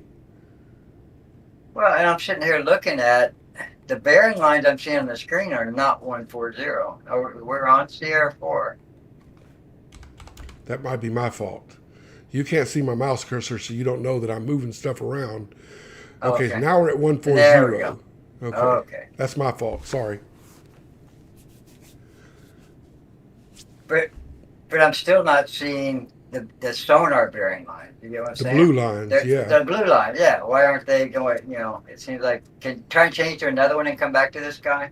Sometimes Okay. it'll get a little flaky, and you just have to jump between the contacts and get your proper bearing line back. That one looks Okay. good. That one looks the same, yeah. Sierra. Six. That's a guy we could probably shoot up the stern right away. That's Sierra 5, according to this.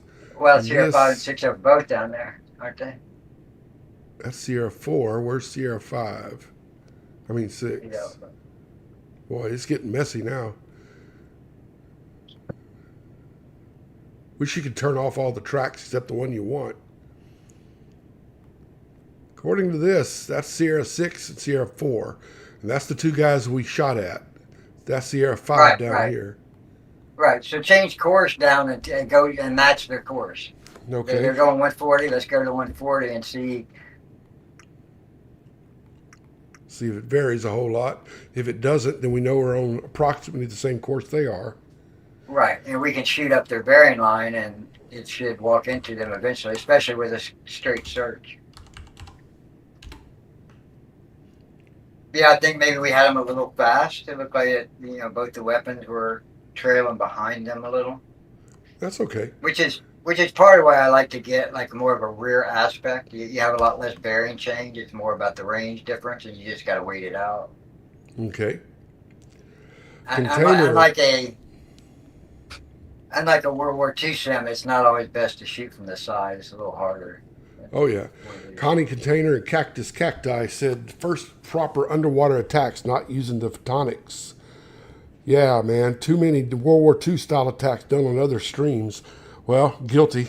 This is the first stream that I've tried to do the underwater only attack. And I like doing that stuff too. And I mean, we can do an example of it on this one. Is what I do is right now you're at 80, right? You can slow down to 10 knots, pop up to 60 feet, raise your, and I use 60. I know the thing says 56, but everybody goes to 56 and then they raise their mast only partially because it was too high.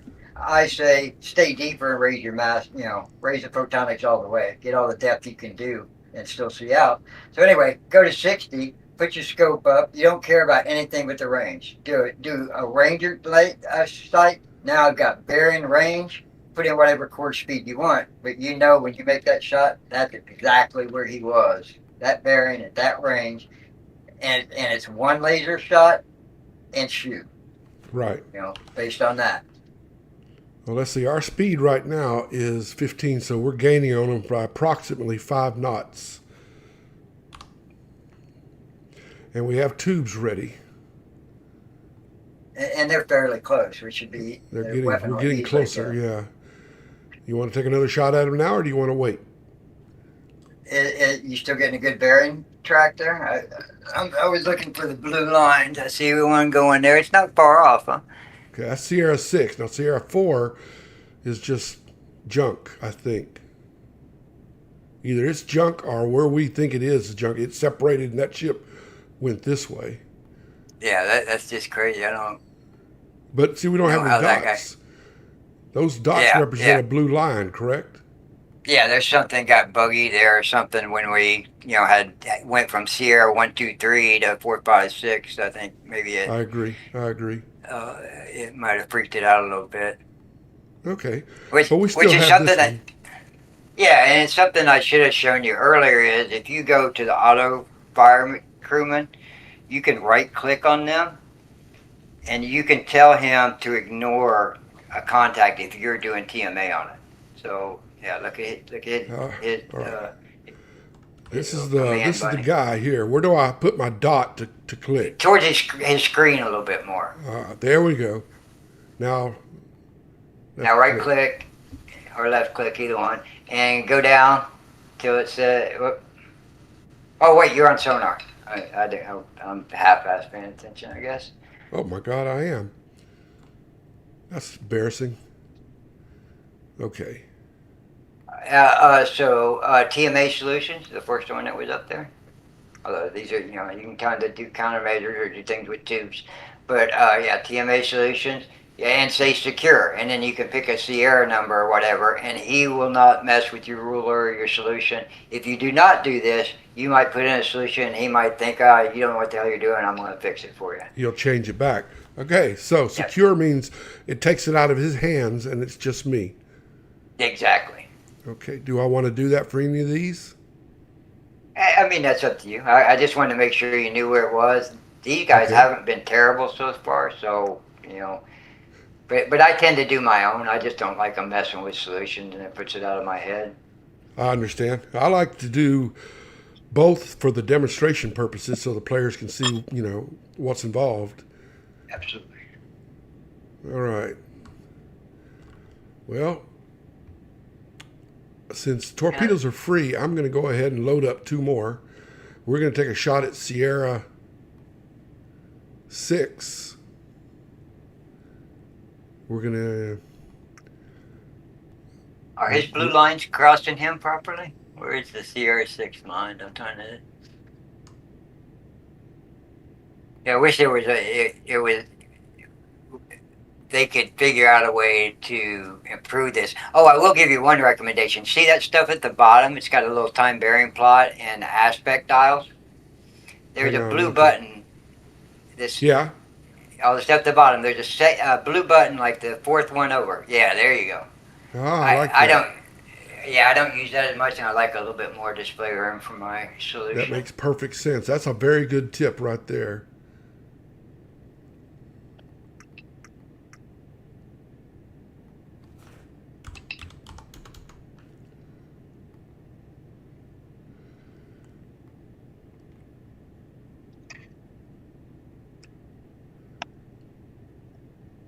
Now, Doc, if we're running you see more or that less... last bearing line? Yeah. He just had a bearing line. It is the bottom one on your display there. So where your solution is inaccurate bearing wise. See where the bearing is to Sierra 6 right now. Okay, See so that you're there, telling so- me on this bearing, the bearing chart on the left with the gold dots, the very bottom of that chart is the newest bearings? No, the blue lines that are running across. Those are bearing lines, right? And Right, I just but- watched the last one that showed up. That's going to be a bearing line for Sierra 6, and it was the leftmost line there, to the left of where you have Sierra 4, like 4 lines to the left or 5 lines. Yeah, the farthest one over there. That's where he's on that bearing line somewhere right now. Okay, so then he is over here. Yes. Okay. Now let me ask you a quick question. On this, I know you can't see my mouse cursor, but on the left side you've got two dot stacks, left and right. Yes. Okay. The left is what the sonar guy thinks. The right's what I've been poking in on this gauge. Well, not exactly. The left is current solution. The right is the solution you're playing with. Okay. The very top of that is the newest contact, right? The old ones are at the bottom, right? Yes. The newest dots will come from the top, and it feeds Okay. down. And then that gray rectangle, pair of rectangles, that's where I was changing course. Correct. And there Okay. are other instances, if you're changing depth, you might see that. All that is doing is alerting you that you may have some less Crappy- reliable bearings. Yeah, some crappy information there. Doesn't mean they're awful or anything, but, take them with a grain of salt. Got it. Okay, so now these bearings, when a new blue line comes up, if he's still going roughly the same direction we're going, they're going to be all jammed together there. Yeah, that's a- but at least...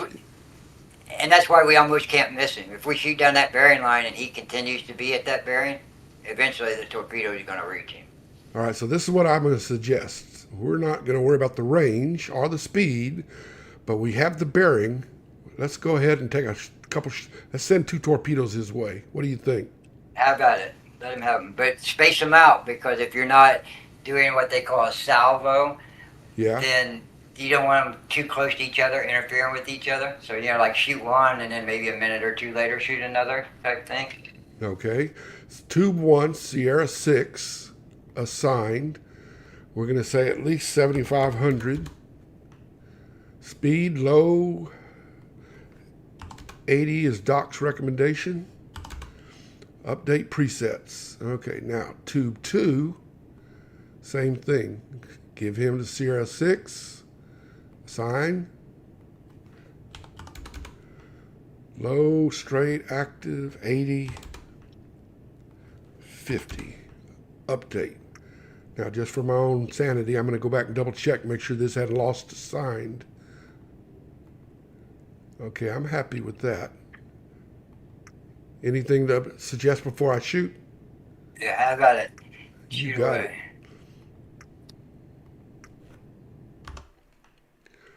it. You can't see anything down here. All right, we're not going to worry about that.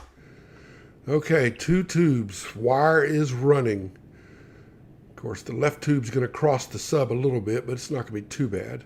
No, and like I said, that's just a thing I do because I'm a little OCD-ish on some things. Not that Yeah. it matters. Now, for some reason, my torpedoes are assigned to S6, which we say is here, but they're squirreling around behind me. Yeah, that makes me wonder if Got to be a bug. yeah, and what I think happens, and I've seen this before, and it's probably not in the release version, but sometimes it can end up being stuck on the old, chasing old contact. Okay. But now it's turning That's it. back, it looks like. Yeah, I reassigned the solution. Any players that are watching this want to know what I'm doing is I'm telling tube 1 to hit S6, and I hit assign solution. That all that does other players is basically remind that torpedo I want it to go to Sierra 6. So I just did that. That got them to steer. Another thing you can keep an eye out for that we've seen before that I think is corrected, but you know how those things are, is when you assign it, sometimes it'll try to change back to like Sierra 1 before you can hit the assign button. So make sure it says assigned to the one you want. And Right. B, keep an eye on it or look back at it when you come back to the page because it will also sometimes decide I'm going to put it back on Sierra 1 out of the blue. And if you don't see it, you end up shooting at the wrong thing. So Right. you know. Yes, sir. Yeah, that's the only real difficulty to this game that I've had to watch closely.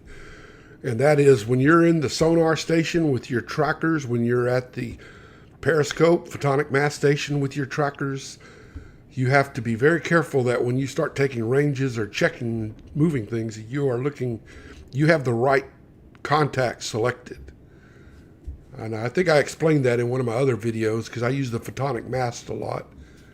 Yeah, and the Victor numbers can be a little bit confusing about how you assign and delete and add new ones. Okay. And it's real easy when you're shooting 3 or 4 visual contacts to forget which Victor was which and Yeah. really screw things up. Yeah, it can be a handful. That's why they have a whole room full of people doing this instead of one guy. Yeah, well, and on a 688, what happens is if you're going to make an observation, there will be a guy opposite of the observer on the scope, and he will line you up. So you'll say, I'm going to do an observation on Sierra 6. Well, he will grab the handles from the backside, and there's a dial at the bottom that tells him which way he's pointing, and he knows where that guy's supposed to be, and he'll steer the scope for the captain so that it's close already when he looks out the scope. Got you. All right, so time to now- impact. 8 minutes. If the range is good, but especially in this case, if it's off, it may take it a while to get there. We'll see. Yeah.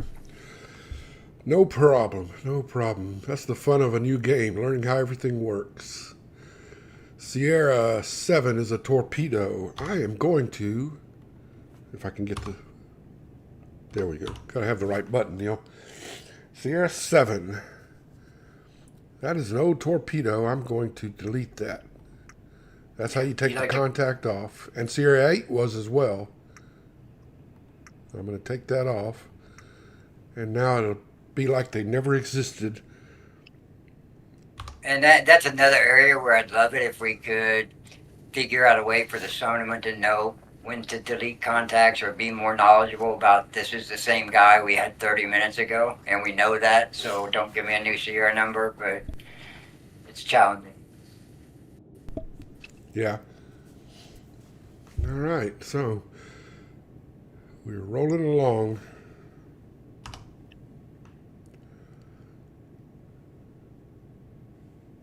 I think the best thing though for newer players learning this game will happen though when two things happen: the mission editor and MP.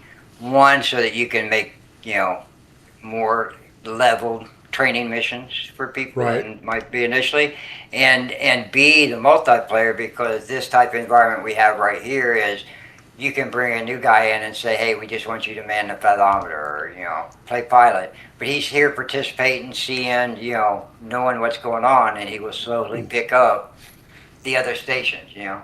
Yep. Yep, that's true. That's how we did it with Wolfpack. Whenever we got that game out, after a while, we'd have people show up on Tuesday or Thursday nights in Discord and start manning boats. And new guys that had barely played the game, they would get assigned to something like the radio or to the navigator because they didn't have as much responsibility or chores, and it helped them learn the game.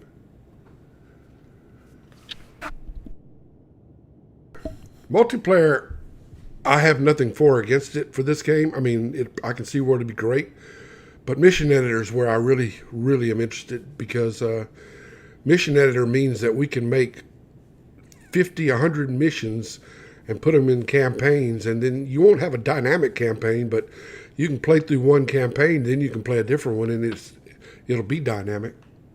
And something to mention on that too that I think is different than most approaches to branching campaigns is you will be able to make missions that don't just say, okay, you on this boat and now you're here and you got a new weapons load, you don't have any damage, or you will be able to feed data between missions based Yeah, on previous missions. So yeah, I think that's a critical thing.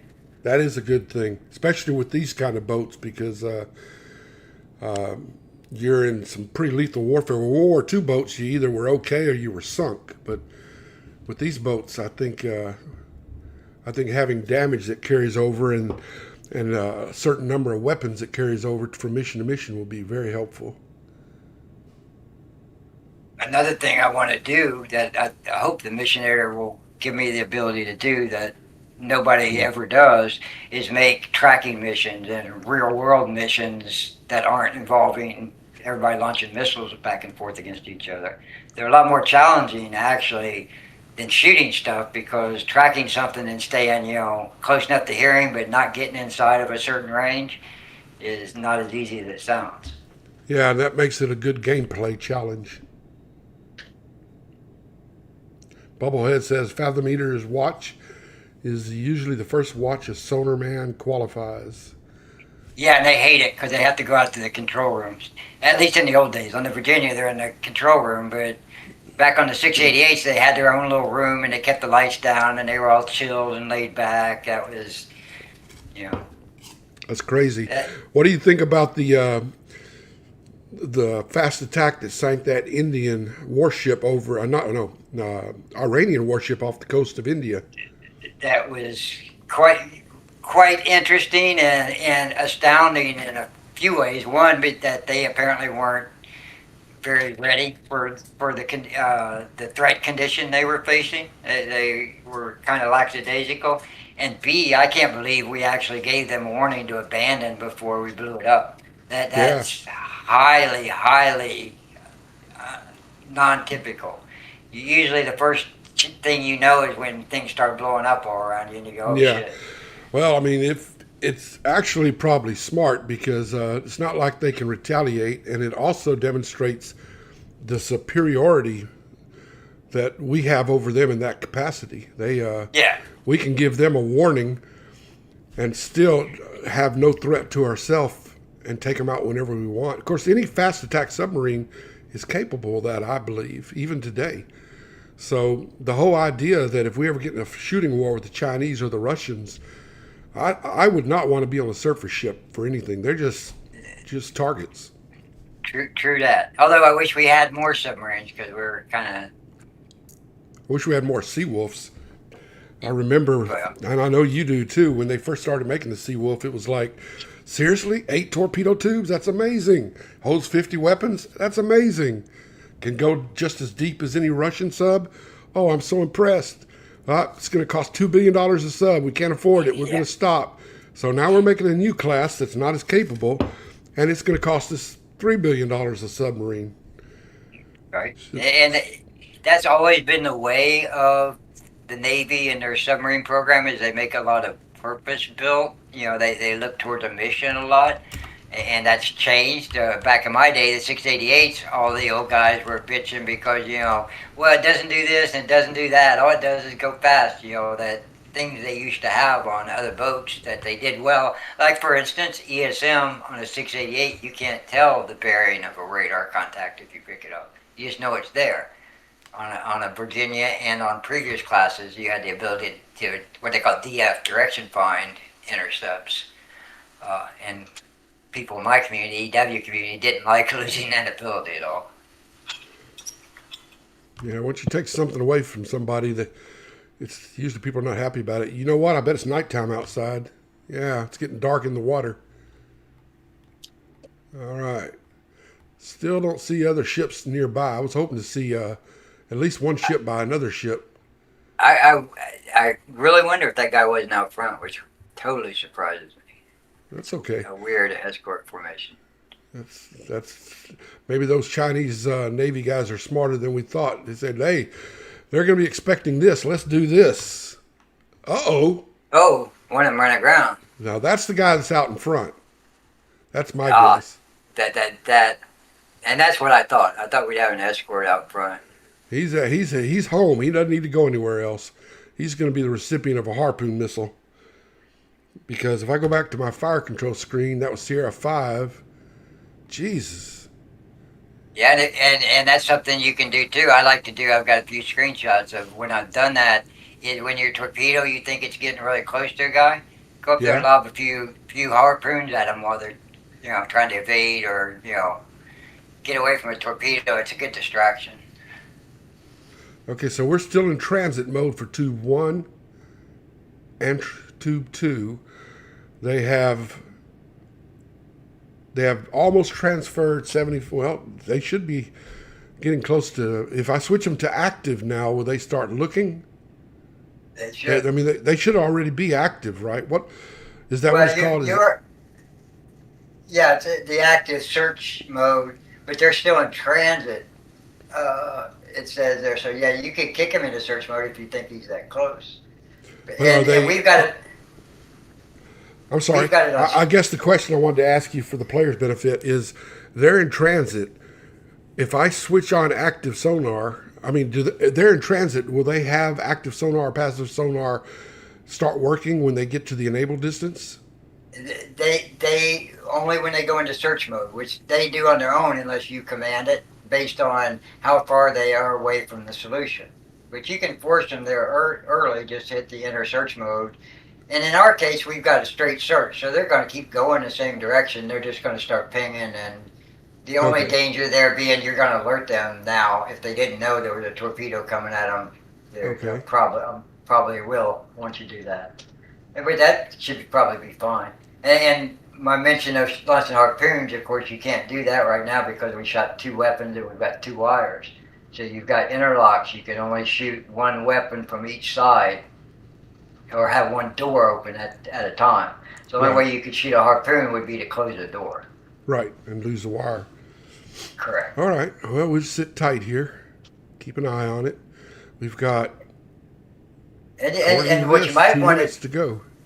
And what you might want to do is kick 1 into search mode and leave 1 in transit. And, that way you cover, if he's closer than I thought, I'll let the other one keep going to Here we go, cover if he's far away. Tube 2 is in search mode. That was another cool thing.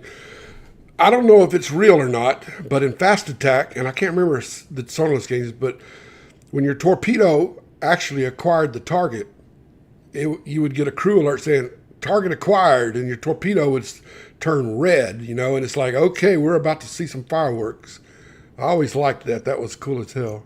Yeah, and I do too, and I think irrelevant of whether it's realistic or not, I think things like that help the player manipulate the game more. It does make it exciting. Plus the music would always go into high gear at about the same time. So I'm hopeful that we'll be adding that kind of stuff. It just, priorities wise, you can't play with stuff like that until you get the core stuff working Yeah, well. you're right. You're 100% right.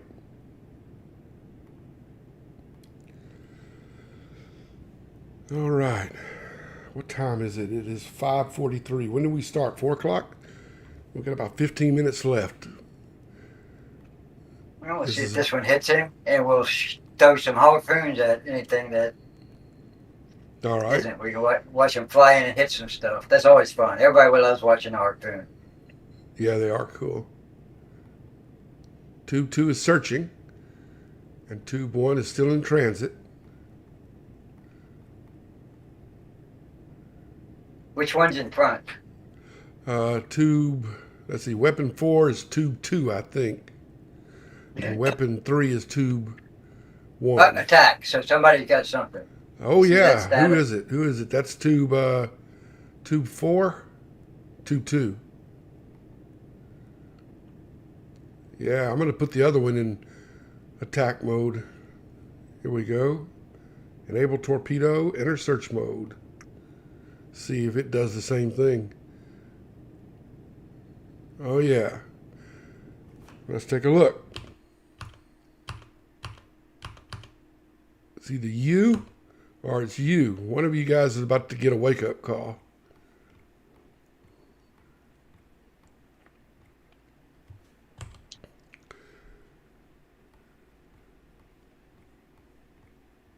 Yeah, once the release version's out too, you could approach things like that much different. You could know already from Sonar which one it is without having to look at them.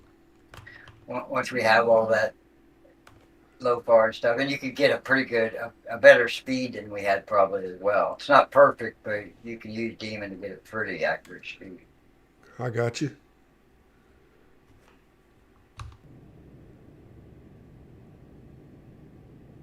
Weird, that guy's still in search. The other one's still attack. One's in search and one is in attack Yeah, it's mode. still in attack. But I don't understand why my Sierra 6, Sierra 4. Oh, Sierra 6 is down here. I can't even see him. Okay, got it. I'm going to leave all this alone because they think he's up ahead of them still. So I'm going to let them keep doing it. And they're probably right. If it says attack, he's getting ready to hit something. Yeah, exactly. Tube 2 is still searching. I've got it enabled. Active sonar. Sierra 6, Weapon 3, Weapon 4. So yeah, that's a little confusing when you start talking about Weapon 3, Weapon 4.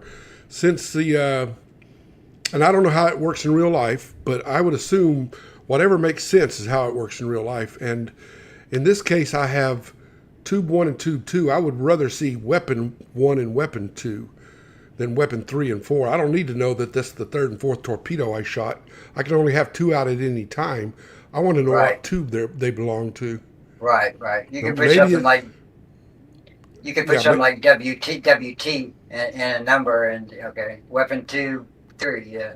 Now maybe they'll tell me, well, Neil, the starboard side's always an odd number, the port side's always an even number. I said, okay. Well, but that doesn't apply to this. They're doing them in order.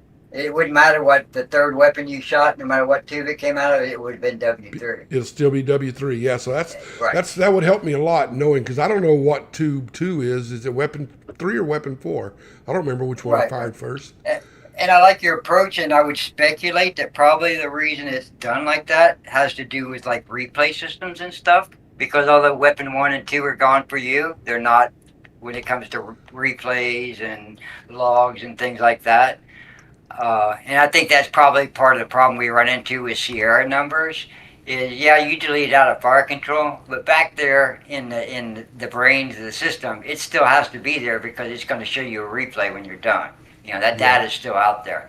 And sometimes even though you delete it and it should have made it inactive or inaccessible, maybe sometimes it doesn't. It's hard to nail things like that down sometimes. It takes a lot of trial and error. Yeah, maybe just something where I'll have to keep a notepad next to my computer. Make notes. And know that it's going to get better. If there's some things frustrating, and let people know, we'll discuss it and come up with some ideas about how to make it less aggravating. I mean, nobody wants Sure. the game to be aggravating. You want it to make logical sense and difficult to manage, but not illogical to manage. Aha. Either I hit something or my torpedoes just gave up. We were on Yeah, Sierra 4, right? yeah. I don't see him anymore. What about the other guy? Is he still out there? I don't see any. I don't see any telltale that tells me that we had an explosion. No, it's strange, but it could be the distance. We may need to be. I'm used to shooting, 8 to 12,000 yards away, and it's been a little bit closer than we probably are now. Well, the good thing is we can look at the replay and we can see if we got close. And close is good for practice. It tells us we're in the right ballpark. How's your external look? Does any of those two targets look like they took a hit?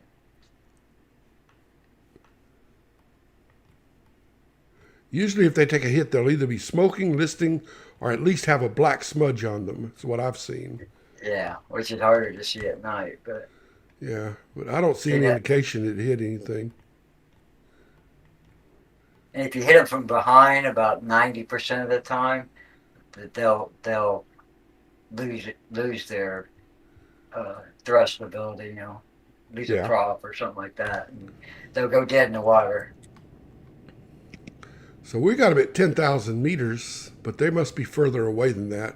But they're close enough to where they activated on Sierra 6. Yeah, and was chasing him. They were certainly chasing him unless they ran out of fuel on the way. But with us shooting them at low speed, they should not have. I don't think they weren't running long enough to exhaust their fuel. All right. Well, do you want to end the mission and take a look at the replay and see what it looks like? Let's have a couple of harpoons up there before we Okay. give up. Let's go to the harpoon page. We're going to have a new mission. I need to taste a little blood. I hear you, brother. What's the altitude? What do you prefer? It doesn't really matter right now because they're not spoofing. And same way with whether you use pop-up or ham. I typically use ham because pop-up tends to miss more in my experience, but it's good in certain circumstances. But yeah, now when you do these, I always look at your cone. It should get around about 90-ish degree triangle it's going to make, and be aware of things in that cone because it'll go after the biggest thing. And if you're shooting at, say, a destroyer and there, somewhere behind him there's some freighter going by, it's going to hit that freighter.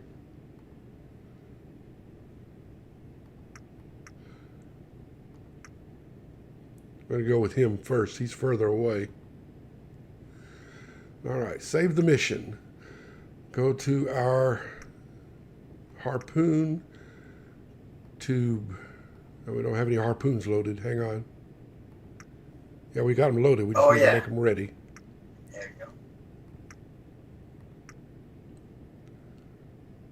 I'm really looking forward to Tomahawk and Special Forces missions too, and making some missions involving that kind of stuff. Yeah, I have not even delved into that yet. That's going to be cool. All right, we'll go to our harpoon page. Tube 4, mission 2, assign. Tube 3, mission 2, assign. All right. Now, if it doesn't lose that. Now, I'm sure there are players going, what is he doing? What buttons is he pushing? If I'm not doing this clear enough, let me know, because I can change it and make it easier for people to follow me. Oh, I don't have a periscope. Never mind. All right. There we go. There we go. The firing limitation, you're going too fast. Uh-oh. All ahead, 1/3. All ahead, 1/3. Fire control. Yep, firing limitations. I didn't even see that. I did run into it once before. Got to disarm the torpedo now. That should be good. Now I should be able to load it, arm it. Nope, they won't let me arm it. It's funny. It let me arm it at high speed, but it wouldn't let me fire it at high speed. Try Yeah, it won't let me try arm it. clicking the open door again. Try closing the door and then opening it again. Okay. Yep, that did it. Got to close the door and open it again.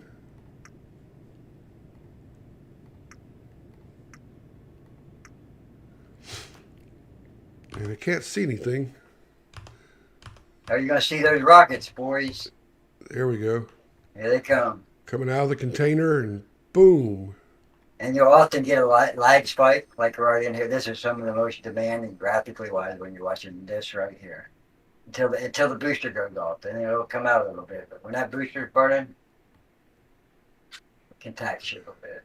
Now, I know I'm going to have comments. People are going to be saying, if you did that in real life, they'd be all over you. Yes, I know. I wouldn't be here in real life, though. It's way too dangerous.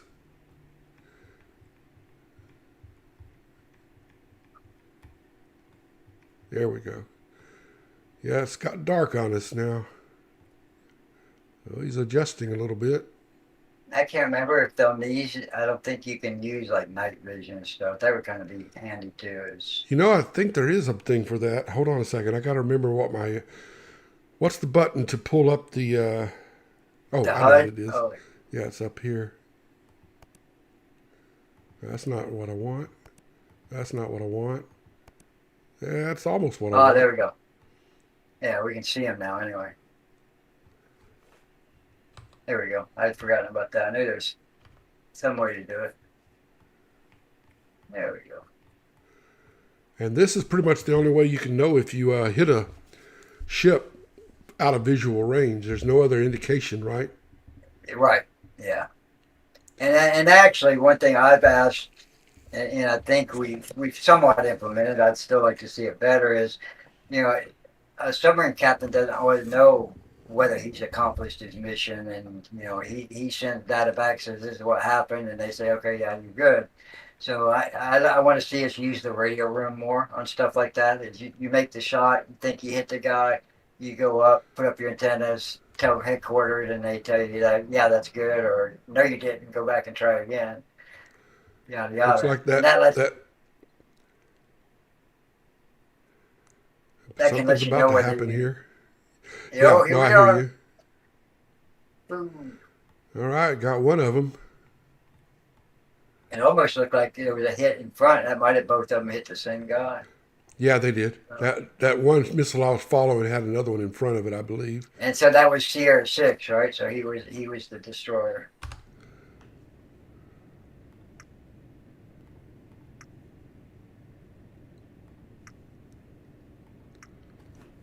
Let's see here.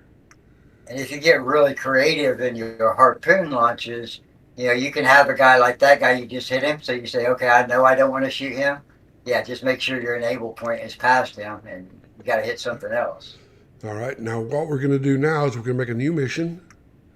It'll be called ASM-3. Altitude, I'm going to make it lower to the water because it looks cool. And we're going to set the coordinates by clicking New.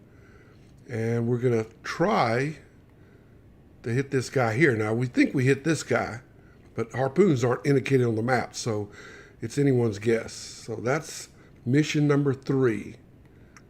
Now we're going to go back to our loading screen. We're going to make tubes 1 and 2 ready with harpoons. Go to the harpoon screen. Tube 1, mission 3, assign. Tube 2, mission 3, assigned. Now, if this guy's anywhere in here, we're okay. But if he's over here, over here, or if he's right here, then we're going to miss him. But we'll see what happens. All right, let's see here. Tube. Well, that's torpedoes. Never mind. Disregard that. All right. We got the right speed. We got the right depth. Okay, everything looks good. Go back here and look at this one more time. Tube 1, Tube 2. They both have the same mission. So, we'll let them rip.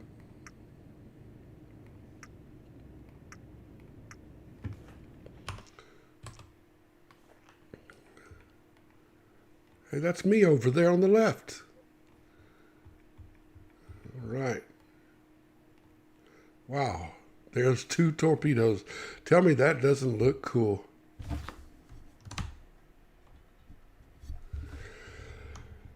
Captain Avatar says there need to be more shockwaves when a torpedo hits.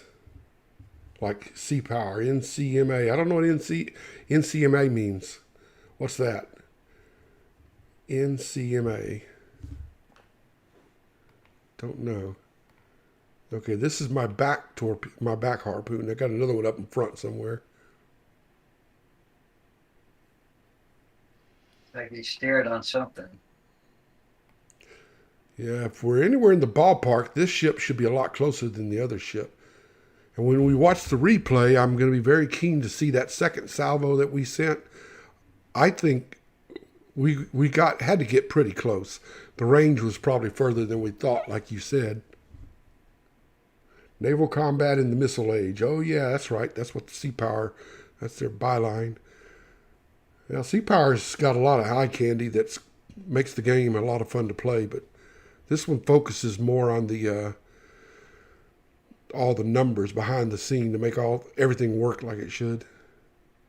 Yeah, I enjoy Sea Power as well as the Co-Waters? new World War II game. No, the new World War II game, aircraft carrier game. I got a I'm a feeling we're about to Kickstarter hit on the it. same ship again. 'Cause he's on fire.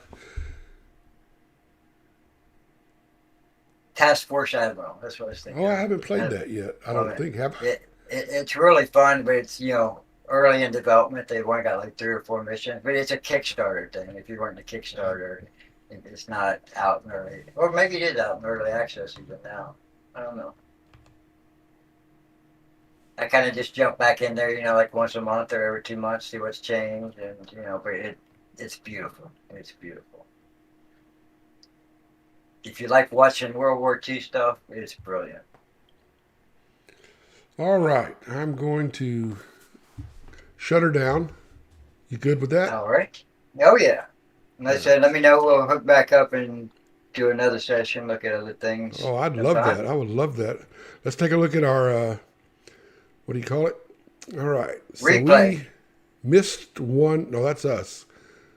So we missed the cargo ship, which is what we wanted. We destroyed both of these ships.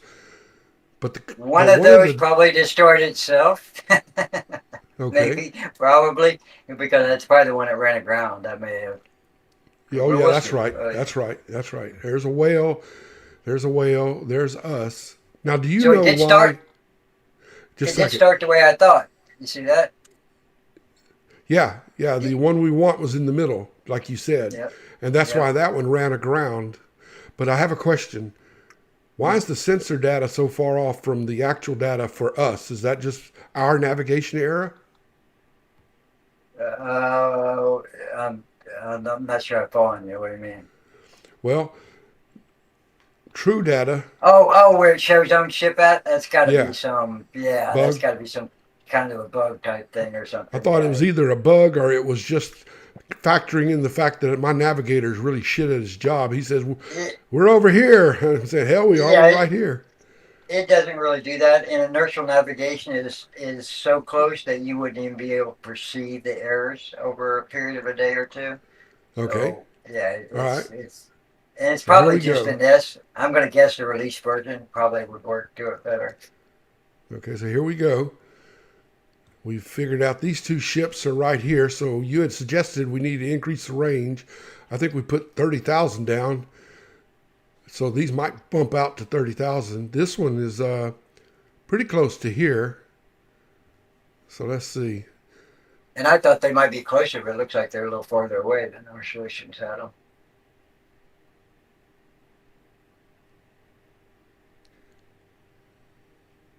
But they were heading more south, like I thought, and possibly a little faster. So yeah, that's true. In fact, one of them's heading dead south, which I didn't anticipate. I thought 140, 150, probably somewhere in there. All right, here's Sierra 4 and 5. There's my torpedoes. Now, if I turn off the sensor data, That's not bad shots, really. Well, we're way over here somewhere. True data. Yeah, and that may be part of why we were having problems hitting things. There may be some issue with this version that was dragging the solution off from reality. Okay. Yeah. But look, Now, see how those guys went dead there? yeah, that That's means kind they of ran out of room. right, which would make sense from where the boat is. It's not that far to where they are. I mean, look at that distance. They should not be running out of fuel at low speed at that distance. So either they thought they went farther and it thought, what it showed the position before is where it was. And now the ship's going to move. Look at that. It was sitting still before until it came and met with it, and now it moves. You're right. You're right. Okay, so now we are exactly like you said. This information was pretty accurate. So we were there, and we fired two torpedoes. And we weren't far off before. We had them heading too far easterly and closer than they really were, which we were kind of thinking maybe they were closer and they were really farther. And these two torpedoes here, one of them actually went into attack mode because our sensors, let's see, we thought he was right here, but he was really right there. I wonder if they overran him. But if they did, how would it go into attack mode? Yeah, he was definitely picking him up. I don't know. And it kind of looked like maybe they did hit him, or well, we didn't destroy something him. happened there. But it wasn't like they were off base. They were pursuing him, and these harpoons just went wild. They should have gotten close to him, but I guess I had them off a little bit. And I got two more. I don't know what's going on. Let's turn off. Yeah, see your real data. Your real data was down there farther. That's where I noticed that the bearings were way off from what the solution was saying and what was on the sonar. They all turned straight south, and we still had them at like 140, something like that. When we didn't realize they had changed course to south in that interval. And that ship, according to this ship's way behind us now. Right. But this is another key part in learning the game is, okay, you've done all this, keep in mind what you thought they were doing. Go back and say, okay, where were my mistakes? Should I have done? I should have pushed in closer. I should have got in front of them more, and think about how you could have helped yourself tactically to improve your chances. Exactly. Yeah, you're right 100%. This is why they don't send guys out in nuclear submarines on day one. They run simulations, they do tests, they study. So it'll be a while before I'm up to speed on this to the point where I feel competent. Right now, it's fun and it's interesting, and I can give up a few missions without being successful. But I am learning, and I greatly appreciate your help, Doc. I mean, really, your information probably helps a lot of people. Once they get this game, they can look at this video and they'll say, how does enable the torpedo work again? They can go back and they can get that information, and it'll help them get good fast. You bet. And we'll have more stuff coming out, more data and stuff. And of course, probably you and I, and maybe on the sonar stuff, maybe I can convince, we have people that know a lot more about sonar than I do. And maybe I can convince one of them to come hang out. Yeah, that'd be great. We get a third person. We can have a little committee of submariners here. That would be fun. Yeah, or even a rotation, so you don't get overwhelmed with too many people. I don't want to, from a streaming standpoint, I used to do a little, and the more people you get on a stream, the less watchable it becomes, if you get where I'm going. Yeah. I wonder if they got this database in here. Where's my Virginia class? No, not yet. Yeah, and definitely there's a lot of stuff, and that's stuff that's being worked on heavy now, so I'm not surprised a lot of that's missing, but at least 90%, if not all of it, should be there Monday. All right. Well, Doc, I want to thank you again for your time. I'm going to go ahead and shut her down and go watch two middle-aged broads fight it out MMA style on Netflix. All right, and I'll see you on the Wave Outs forum and something. Oh, and I thought I might throw in, I guess there's a couple people out there wondering how you and I know each other. but we met back in 2008 at the Substone meet there for any that were there. And I won't try and throw out names because I'll forget somebody, but I would give a shout out to Sailor Steve, rest in peace, Yeah. up in heaven. Yep. Good people, but if you wonder, that's how we know each other. Yep. Been Subsim buddies for 20 years. Yeah, I think I All right, joined then. Subsim 2003. That was early, Crazy. brother. That was early. We're coming up on our 30th anniversary next January. 30 years on the web. Crazy. Well, good luck, and let me know if you want me back, and I'll try and chase down some other people to come. Beautiful. Spend time All right, with you, Doc. bro. Thanks to everybody out there Later. watching. Appreciate it. Hope you enjoyed it. Good hunting, and don't forget to close the hatch.